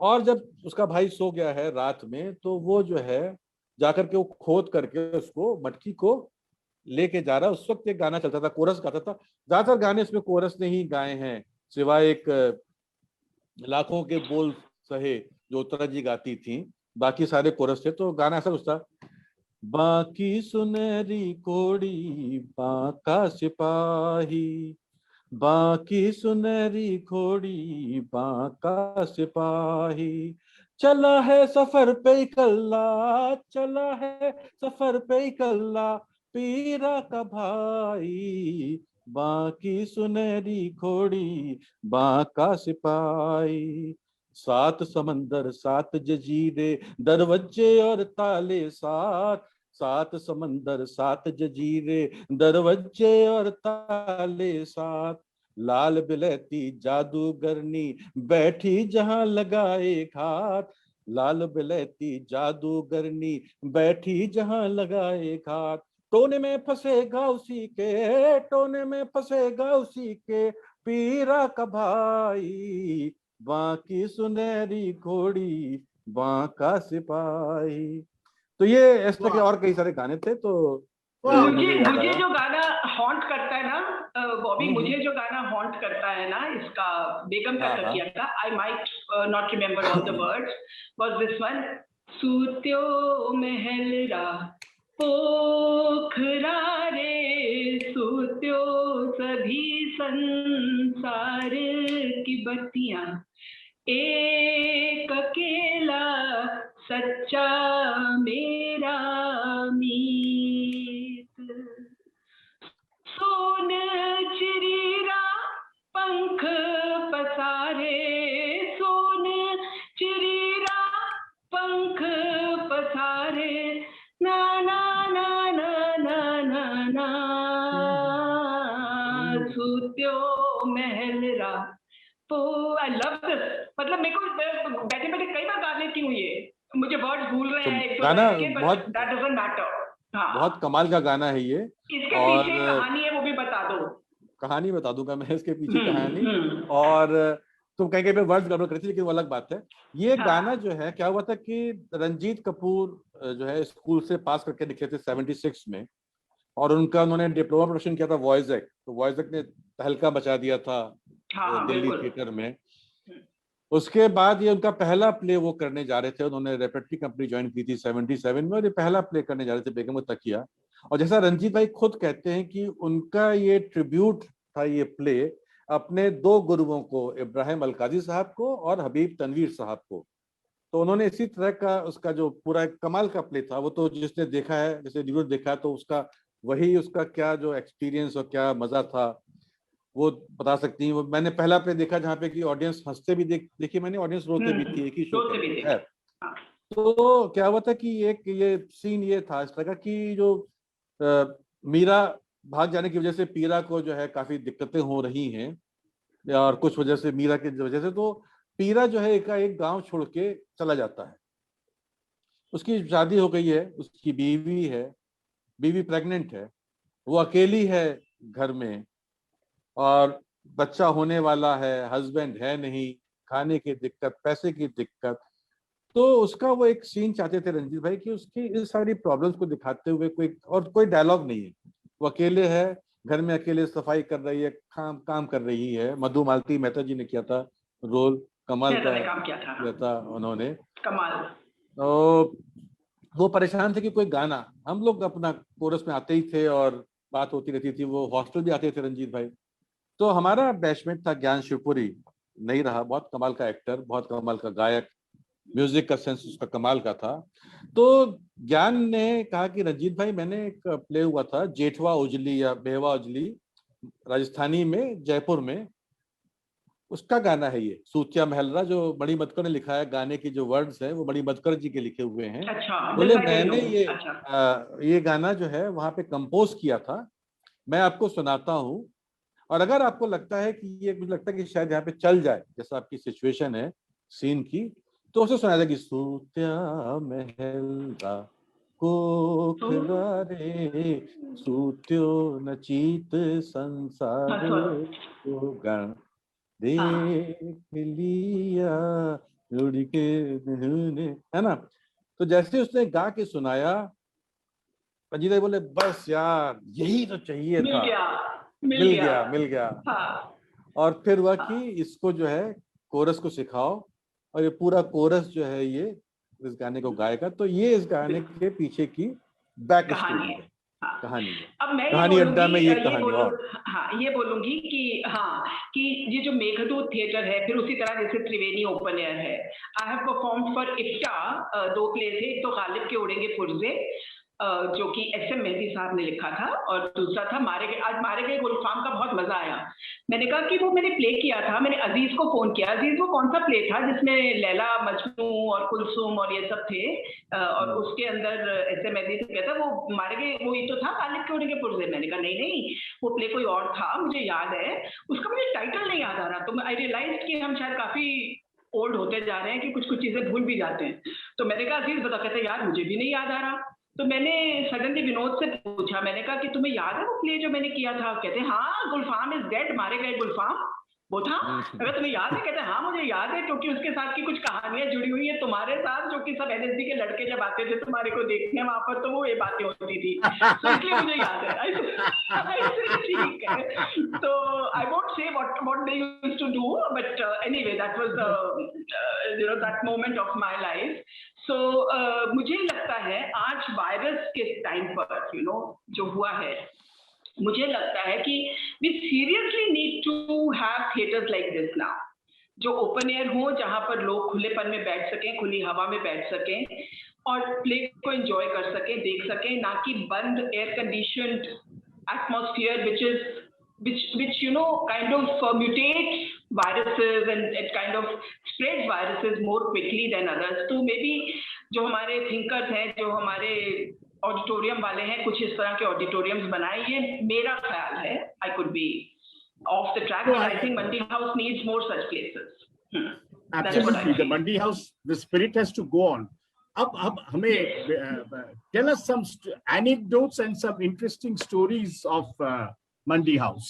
उसके बारे में कुछ बताए, कुछ मजेदार कहानी, और उसके बाद मैं आप लोगों से कुछ दो एक चीजें आपसे मैं पूछूंगा। पहले तो कुछ एनेक्डोटल स्टोरी बताएं। एक मजेदार एनेक्डोट तो ये है ना बॉबी, जब रघुबीर आया था, जो मुझे कहानी सुनाते, तब मैं रघुबीर को नहीं जानती थी, Vinod knew him well.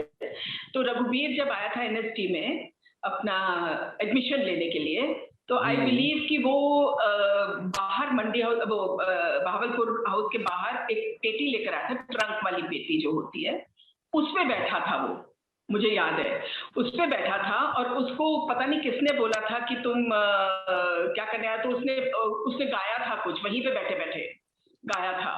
And he was the most, because वो बिल्कुल देहात से और वो उस तरह के थिएटर से आया था जो कि स्मॉल टाउन्स में होते हैं। He was very very rugged and raw and you know untouched by the city. तो आई बिलीव कि that is what kind of made an impression on the selectors to take him in there. तो वो वहां पर, मतलब imagine today's Raghuveer Yadav sitting or outside on a trunk and waiting for his turn to get interviewed and get admitted into National School of Drama. एक तो ये वाला trivia है, which is to me it's a big story from where he came and where he is today. And I remember कि पंकज कपूर जो हैं हमारे, ये थोड़े से मेथड एक्टिंग वाले एक्टर हैं। तो ये जो थे, इनके दो प्लेस थे जो मुझे याद है, ये शेर अफगन कर रहे थे, शेर अफगन प्ले कर रहे थे, जो नादिरा जहीर बब्बर ने डायरेक्ट किया था। शेर अफगन में ये हेनरी द फोर्थ है ना, हेनरी द फोर्थ का एडेप्टेशन है शेर अफगन, जो कि रंजीत कपूर ने किया, डायरेक्ट उन्होंने किया। सॉरी, और ये शुजीत जानते हैं कि अजितेश बंदोपाध्याय ने हेनरी द फोर्थ का ये हमने बांग्ला में किया था शेर अफगन नाम से। तो ये बांग्ला स्क्रिप्ट से रंजीत भाई ने इसका एडेप्टेशन, क्योंकि मेरे नादिकर का ये प्रोडक्शन मैंने देखा है, अजितेश को वो देखा है मैंने। पर मुझे जो चीज याद है ना, वो ये है कि पंकज जो था पूरे मंडी हाउस में एक गाउन पहन के घूमता था, क्योंकि वो मेथड एक्टर का था, और एक स्टिक उसके हाथ में जरूर होती थी, एक स्टिक उसके हाथ में होती थी, और साथ में वो सिगरेट नहीं पीता था, he was not a smoker, पर वो एक सिगरेट सी जैसी चीज, एक तिनके का सिगरेट बनाकर अपने मुंह में रखता था, और साथ में वो लाठी मारता था, और गाउन में रहता था पूरा दिन, सुबह से रात तक। He was in that character. वो जो है वो अपना जो होता नहीं, एक नाइट गाउन टाइप का जो होता है, वुलन सा, जो पहले बहुत था, तो ड्रेसिंग गाउन, ड्रेसिंग गाउन, तो वो जो है अब जो भी उनको अपना कैरेक्टर बनाना था, उन्होंने कहा कि पंकज भाई ये राइटली सेड की बहुत मेथड एक्टर हैं और अपना वो कैरेक्टर में जाने के लिए पूरा काम करते हैं, बहुत मेहनत करते हैं वो। तो वो जो है उन्होंने वो पहन लिया था, उनके पास होता था स्कूटर, होता था 2 व्हीलर, मेरे ख्याल से लैम्ब्रेटा या फैंटाबुलस, वेस्पा नहीं था, मुझे अच्छे से याद है, वो लैम्ब्रेटा या वो लंबा वाला सा टाइप का सब था, उसको लेकर के, और हमेशा वो जो है वो पूरे टाइम वो पहने रहते थे, वो अपना ड्रेसिंग गाउन जो होता था, और वो डंडी होती थी उनके हाथ में होती थी। तो वो तुमने सही कहा कि पंकज भाई का ये स्टाइल होता था हाँ, काम करने का, मतलब कि अब जब भी उसी में कर रहे घूमता तो। था वो पूरा दिन, तो सब उसको। अच्छा, और दूसरा ट्रिविया ये है एक छोटा सा, कि जो आपका हॉस्टल होता था ना हेली रोड पर, हेली रोड पे हॉस्टल होता था ना आपका, वो जो वकील लेन में। वकील लेन, हाँ हाँ, that hostel, that house was my college friend house. मेरी जो अच्छा, सहेली, मेरी बहुत क्लोज सहेली है अभी भी, Rachna hmm Singhal, that time she was Agarwal का घर था वो।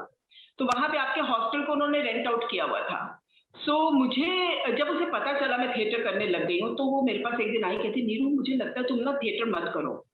मैंने कहा मैं क्यों ना करूं? कहते थोड़े से खसक जाते हैं सब लोग, इनके दिमाग उल्टे हो जाते हैं, खिसक जाते हैं। मैं कहा why do you say that?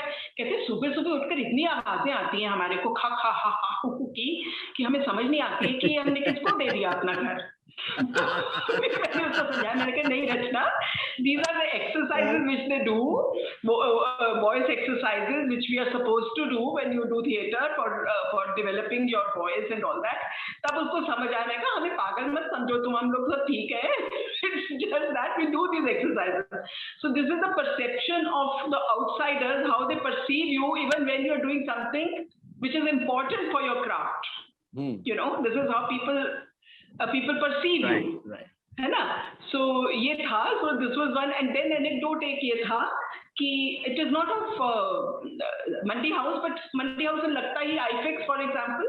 तो हम लोग प्ले कर रहे थे, that was directed by Nadira, called Hoholika, भवाई थी होहोलिका। तो उसमें मैं शीला जी के रेपेट्री में थी, तब हम कर रहे थे नादिर शाह प्ले। तो नादिर शाह हम लोग आईफेक्स में कर रहे थे, बहुत बड़ा सेट लगा था। तो उसमें मैं होलिका में भी कर रही थी, वो चोरी से कर रही थी मैं, जैसे हम सब चोरी से करते थे रेपेट्री वाले बाहर जाकर। तो वो जो होलिका का हम लोग की जो रिहर्सल होती थी ना, हमने वहाँ के केयरटेकर नबीउल्ला थे, उनको बोला रखा था कि ये जब प्ले हो जाए तो उसके बाद तुम हमारे को पीछे से हॉल खोल दिया करो, हमारे पास जगह नहीं है रिहर्सल की। तो हम नादिर शाह के सेट पे होलिका की रिहर्सल करते थे। अच्छा, तो यानी कि जो इन्होंने अभी कहा मुझे पता नहीं, एक तो सुजीत ने दिल तोड़ दिया कि कुछ मजेदार एनेक्डोट्स सुनाओ, हमको लगा अभी तक हम सुना रहे हैं वो मजेदार नहीं थे, इसका मतलब। नहीं, ये सचमुच मजेदार हैं। और अब मुझे लगता है कि हमारे जो आज व्यू कर रहे हैं ये भी यही सब कुछ तो सुनना चाहते हैं। आप लोग जिस वक्त पर एक्टिव थे एकदम, अभी भी हैं, पर उस टाइम पर ये नासिरुद्दीन, ये ओमपुरी, ये सब भी तो इधर ही घूम रहे हैं ना मंडी हाउस में उस जमाने में। जैसे कि आप लोगों को किसी ने, राज गुप्ता ने कहा कि y'all are the witnesses to the golden era of Mandi house, y'all are actually the, which is true, अभी राज गुप्ता ने यही बताया। हाँ, सो उस टाइम पर एक कोई जू स्टोरी को लेकर कोई एक कहानी है बॉबी? हाँ, क्यों नहीं है कहानी, बिल्कुल कहानी है। हाँ, ये सुनाइए जरा उसको। अच्छा, तो लीजिए आपको सुनाता हूँ मैं।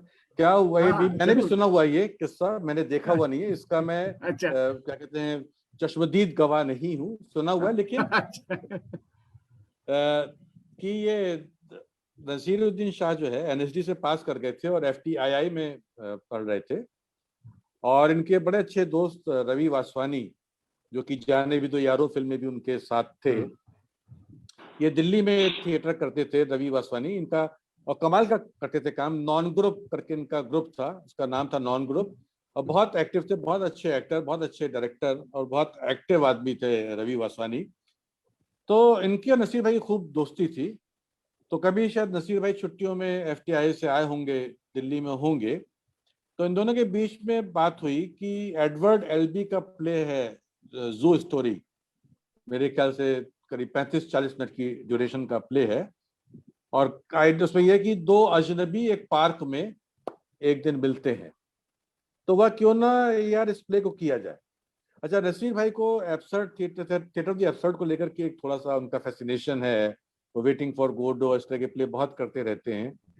तो इन दोनों ने तय हुआ कि चलो करते हैं, दोनों दो ही एक्टर हैं, हम दोनों एक्टर हैं, हम दोनों करते हैं। और उसमें मुझे पता नहीं है किसका, नसीर भाई का आइडिया था, मुझे लगता है कि ज्यादा है कि रवि वासवानी का आइडिया रहा होगा कि इसको जो है काम करते हैं कि हम दोनों जो है अपने अपने अलग अलग रिहर्सल करेंगे, मैं अपने रोल की रिहर्सल अलग करूंगा, तुम अपने रोल की रिहर्सल अलग करना, और हम सीधे शो वाले दिन स्टेज पर मिलेंगे और वहां पे करेंगे। तो उन्होंने इस तरीके से शुरू कर दी रिहर्सल, और दोनों वैसे मिलते थे, रोज मिलते थे, चाय पीते थे, अपना सिगरेट पीते थे शाम को जब भी मिलने का टाइम होता था, अड्डेबाजी का वो करते थे मंडी हाउस पर उसके अलावा वो अपनी क्या रिहर्सल कर रहे हैं एक दूसरे के साथ शेयर नहीं कर रहे थे। और इन्होंने मेरे ख्याल से, जहां तक मुझे याद है, इन्होंने रवींद्र भवन के लॉन में इसका शो किया था, जो पहला शो किया था। और उसका उन्होंने, उस जमाने में तो आपके पास बहुत ज्यादा होता नहीं था रिसोर्सेस, तो शायद कुछ पेपर के पोस्टर वगैरह बना करके लगा दिए थे। और जिस दिन ये शो होना था उस दिन दोनों उसी वक्त वहां पर मिले और उन्होंने परफॉर्म किया। और सुनते हैं कि वो ऐसा कमाल का एक्सपीरियंस था इन दोनों एक्टर्स के लिए भी और उस ऑडियंस के लिए भी जो उस प्ले को देख रही थी। कहते ब्रिलियंट था। तो यानी कि ये जो अपने आप में इस तरह की चीजें सोचना, इस तरह की बातें करना, मुझे पता नहीं अब उतना नहीं हो पाता, अब उतना लोग नहीं करते। जो उस समय में शायद वक्त ज्यादा था आपके पास, पैसे मिलते नहीं थे, तो आपको ये चिंता नहीं थी कि हम ये कर रहे हैं तो पैसे कहीं से कहाँ से आएंगे। आप जैसे भी अपना मैनेज करते थे, वो मजदूरों वाले ढाबे में खाना खा करके और उस तरीके से जो है।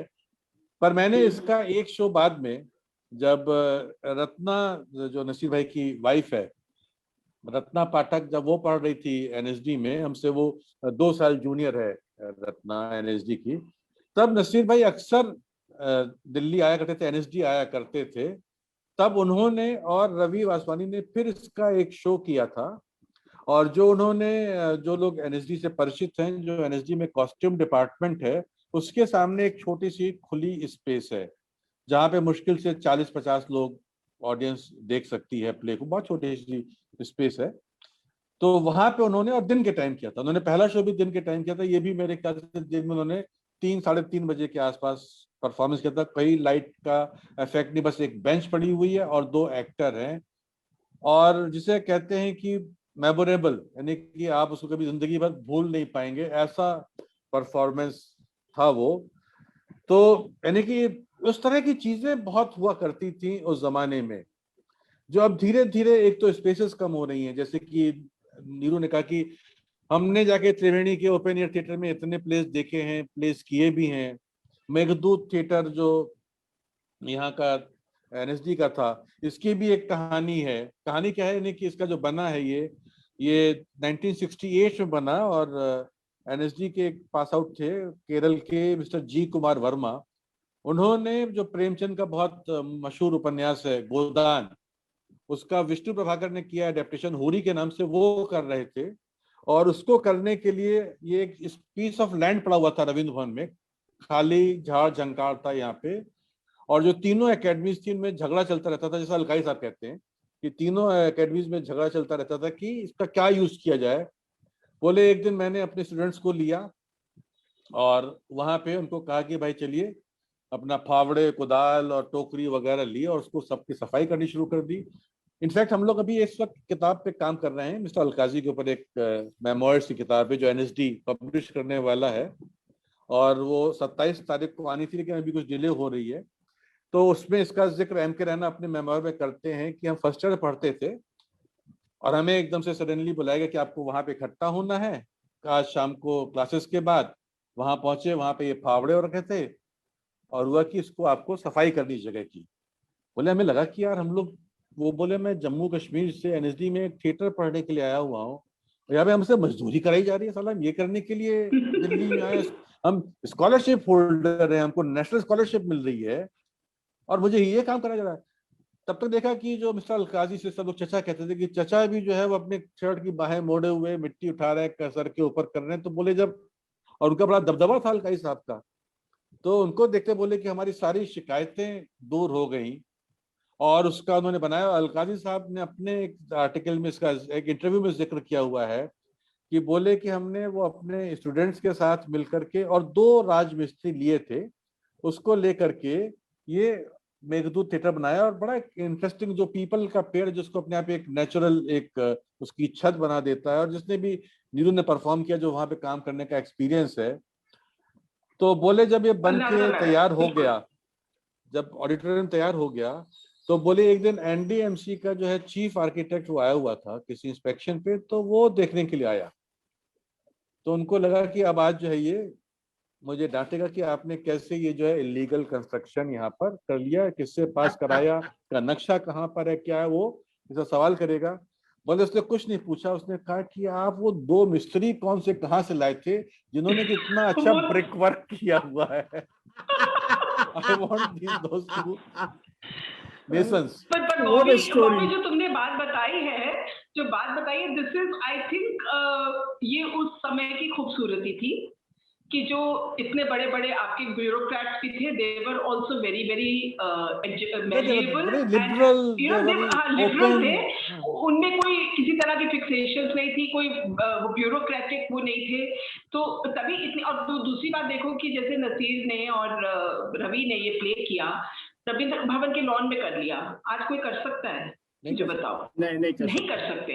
So the point is this, हम कहीं पर भी रिहर्सल कर लेते थे, हम कहीं पर भी बैठ जाते थे, कहीं पर भी लोग रिहर्सल करके प्ले कर लेते थे। You know, it was such a wonderful thing. Right, sorry for interrupting you. That is how arts can develop, otherwise how do they develop? मैंने कि जैसे कि अब मैं याद है कि एनएसडी में कहीं भी कोई भी आ सकता था, अब वहां पे सिक्योरिटी गार्ड बैठता, ठीक है, अब टाइम चेंज हो गए हैं, आपके पास टेररिस्ट अटैक होने का डर है, ये मैंने कई बार कहा कि यार कोई भी टेररिस्ट यहाँ पे एक ड्रामा इंस्टीट्यूशन में क्या आएगा, क्या मिलेगा? अगर वो 10 लोगों को मार भी देगा, 50 लोगों को मार देगा, तो भी कोई वो न्यूज नहीं बनने वाली, क्योंकि ड्रामा वालों की कोई वैल्यू नहीं होती है। लेकिन यू राइटली सेड कि उस जमाने में जो लोग थे वो बड़े लिबरल थे। जैसे अलकाई साहब ने बताया है, जो स्टूडियो थिएटर था, यानी कि मुझे बड़ा अनफॉर्चुनेट लगता है कि ये 2 कमाल की परफॉर्मेंस स्पेसेस थी, और जो हमने यहाँ पे नाटक किए हैं, जो हमने नाटक देखे हैं, वो अपने आप में एक अद्भुत अनुभव का, हमारी जिंदगी के अद्भुत अनुभवों का एक हिस्सा है। कि वो भी जो है उनको महसूस हुआ कि एनएसडी जो है उसके पास कोई ठीक से प्रॉपर ऐसे स्पेस नहीं जहाँ पे कि हमको एक प्ले की रिहर्सल करनी हो। तो उन्होंने 2 कमरों के बीच की दीवार तोड़ दी, और 2 कमरों के बीच की दीवार तोड़ करके एक परफॉर्मेंस, जहाँ पहले उन्होंने रिहर्सल की अंधा युद्ध की, उस आइकनिक प्रोडक्शन की जो उन्होंने फिरोज शाह कोटला में फिर किया था, तो उसका सेट लगाया था उन्होंने। बाद में उसको उन्होंने एक उसमें परफॉर्मेंस स्पेस में, जिसमें कि 24x24 का एक परफॉर्मेंस स्पेस था, और 24x24 का ऑडियंस का बैठने का स्पेस था, जहाँ पे करीब 70 ऑडियंस बैठ पाती थी। और वहां पे आपने किंग लियर किया, एडिपस किया, मुख्यमंत्री जैसे एक से एक आइकनिक बड़ी बड़ी ह्यूज प्रोडक्शंस उस प्लेस में, उस स्पेस में हुई।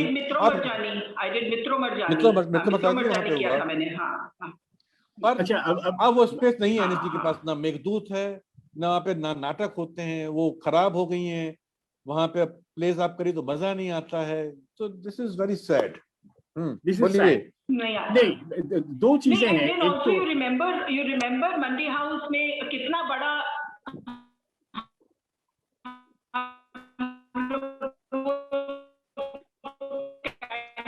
की आवाज ठीक नहीं आ रही। हाँ, थोड़ी सी इंटरनेट का वो हो रहा है।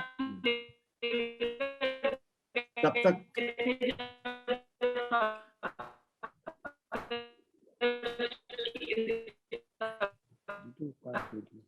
नीरू, आपका हाँ अभी आ रहा है। हाँ, बोलिए। हाँ, नहीं, आई सेड कि मंडी हाउस में ही जब Safdar passed away, Ravindra Bhavan में we did the condolence meeting, we took out the march over there with the candles and everything. तो वो सब चीजें मंडी हाउस से ही, तो मंडी हाउस नहीं होती थी, कोई और जगह हम सोच ही नहीं सकते थे उसके लिए, you know. So then Jaspal, you remember Jaspal जो होता था वो मंडी हाउस में ही घूमता रहता था. He had lost his balance, his bearings. एक बहुत बड़ा एक्टर होता था जसपाल करके, पंजाब का, who was an NSTite. So he used to all the time be, and the people used to give him food, people used to, you know, he was a part of the fraternity even though he had lost his bearings. पर लोग मिलते थे, एक दूसरे का ध्यान रखते थे, ऐसी बात नहीं है. अच्छा, अभी मैं आपसे, you're right. In fact, that is a question coming up. Ashok Mishra जी का एक क्वेश्चन है आप दोनों को, अशोक भाई पूछ रहे हैं कि जो आप लोग डिस्कस कर रहे हैं यही कि आजकल मंडी हाउस का क्या दृश्य है, और उसके साथ में एक चीज और भी जोड़ना चाहता हूं. आज मंडी हाउस में, मतलब नाटक के वर्ल्ड में, बलवान गर्गी नहीं है, सफदर हाशमी नहीं है, ऐसे बहुत सारे ग्रेट्स थिएटर ग्रेड्स नहीं है। क्या आज भी मंडी हाउस में तो एक वैक्यूम तो है, जरूर एक वैक्यूम है, एक ईथोस में भी एक मतलब कल्चर में भी एक वैक्यूम है। आप लोग जो कह रहे हैं उससे तो वही कहानी निकल रहा है। एंड आज बताइए, आजकल ये जो नए जो पीढ़ी यहाँ पे थिएटर में आ रहे हैं, मंडी हाउस में आ रहे हैं, ये कितना पिरांडेलो, केनेथ स्टाइनन ये सब लेके चर्चा करते हैं, मार्टिन एस्लिन, जो सब किताबें पढ़ के हम सब बड़े हुए हैं। नहीं, ये तो नहीं मालूम है, लेकिन एक बात मालूम है कि पहले बुक शॉप जो अंदर होती थी, अब वो संजना जो है वो बाहर श्री राम सेंटर के बाहर किताबें रखती हैं। That has become kind of a hub of all these youngsters coming there. अब वो कितना वहां पर कर पाते। दूसरी चीज आप ये मत भूलिए कि रेंटल्स कितने हाई हो गए हैं, रेंटल्स कितने हाई हो गए हैं। आपको पहले टाइम पे हम लोग 2-2 दिन रिहर्सल करते थे हॉल में विद लाइट्स एंड सेट्स, आजकल हम वो नहीं कर पाते हैं। आजकल जिस दिन शो होता है उस दिन 2 बजे हमारे को हॉल मिलता है, जिसके अंदर हमारे को सेट भी लगाना है, मेकअप भी करना है, रिहर्सल भी करनी है, सब कुछ। तो फर्क तो पड़ ही गया ना, फर्क तो पड़ ही गया। नेशनल स्कूल ऑफ ड्रामा वाले जो है वो कर सकते हैं, अपने अभिमंच में और इन सब जगहों में रिहर्सल्स कर सकते हैं, लेकिन जो बाहर के लोग हैं, if they have to perform in a space, it has become very expensive, it has become very very daunting to do theatre. मैं तो ये कहूंगी जो हमारे यंगस्टर्स कर रहे हैं, हैट्स ऑफ टू देम कि एटलीस्ट वो कर तो रहे हैं।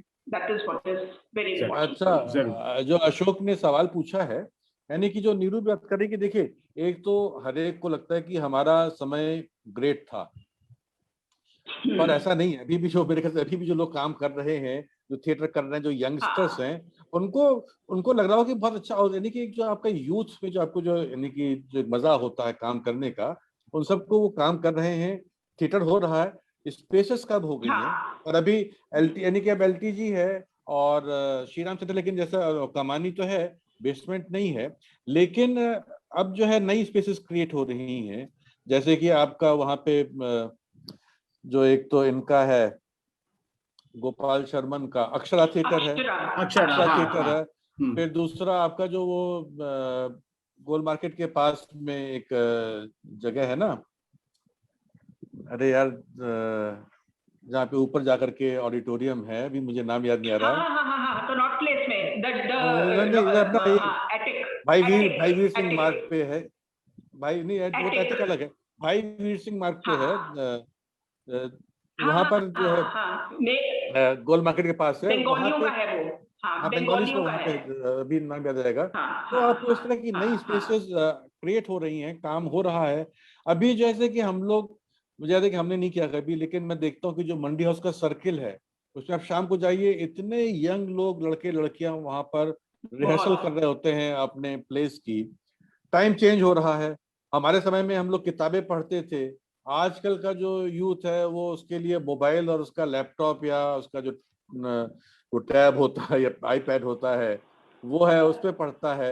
हो सकता है कि वो लोग पेरेंटलों को नहीं पढ़ रहे हो, पर हो सकता है कि आजकल के राइटर्स को पढ़ रहे हों या नहीं भी पढ़ रहे हों, बट उनका अपना वो गूगल से और विकिपीडिया से, उस तरह की चीजों से तो थिएटर कंटिन्यू कर रहा है। हमारे समय में इस तरह की प्रोडक्शंस ग्रांट और रेपर्टरी ग्रांट्स नहीं थी। आजकल बहुत सारे ग्रुप्स को वो मिल रही है। अभी they earn money also out of that. हम अपने समय में हम अपनी जेब से पैसा डाल रहे होते थे थिएटर करते वक्त। तो समय बदल रहा है। एक चीज जो बहुत ज्यादा बदल गई है, जो वो भी बनी कि वक्त के साथ बदल रही है, पॉपुलेशन बढ़ रही है। पहले कार अफोर्ड करना मुश्किल था, लोग टू व्हीलर्स जो है वो नहीं खरीदना अपने बड़ी बात होती थी। मुझे याद है कि पहले जो है यहाँ पर मैं अपना कोपरनिकस स्मारक, भगवान दास को शाम को ट्रैफिक होता ही नहीं था, इसीलिए हम लोग मेघदूत थिएटर में बिना माइक करके हम लोग जो है वहां पर परफॉर्म करते थे और ऑडियंस को डायलॉग सुनाई देते थे, कोई दिक्कत नहीं होती थी।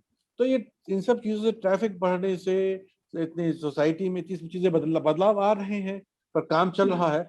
मुझे अभी याद आया, मुक्त धारा उसका नाम है, मुक्त धारा। अभी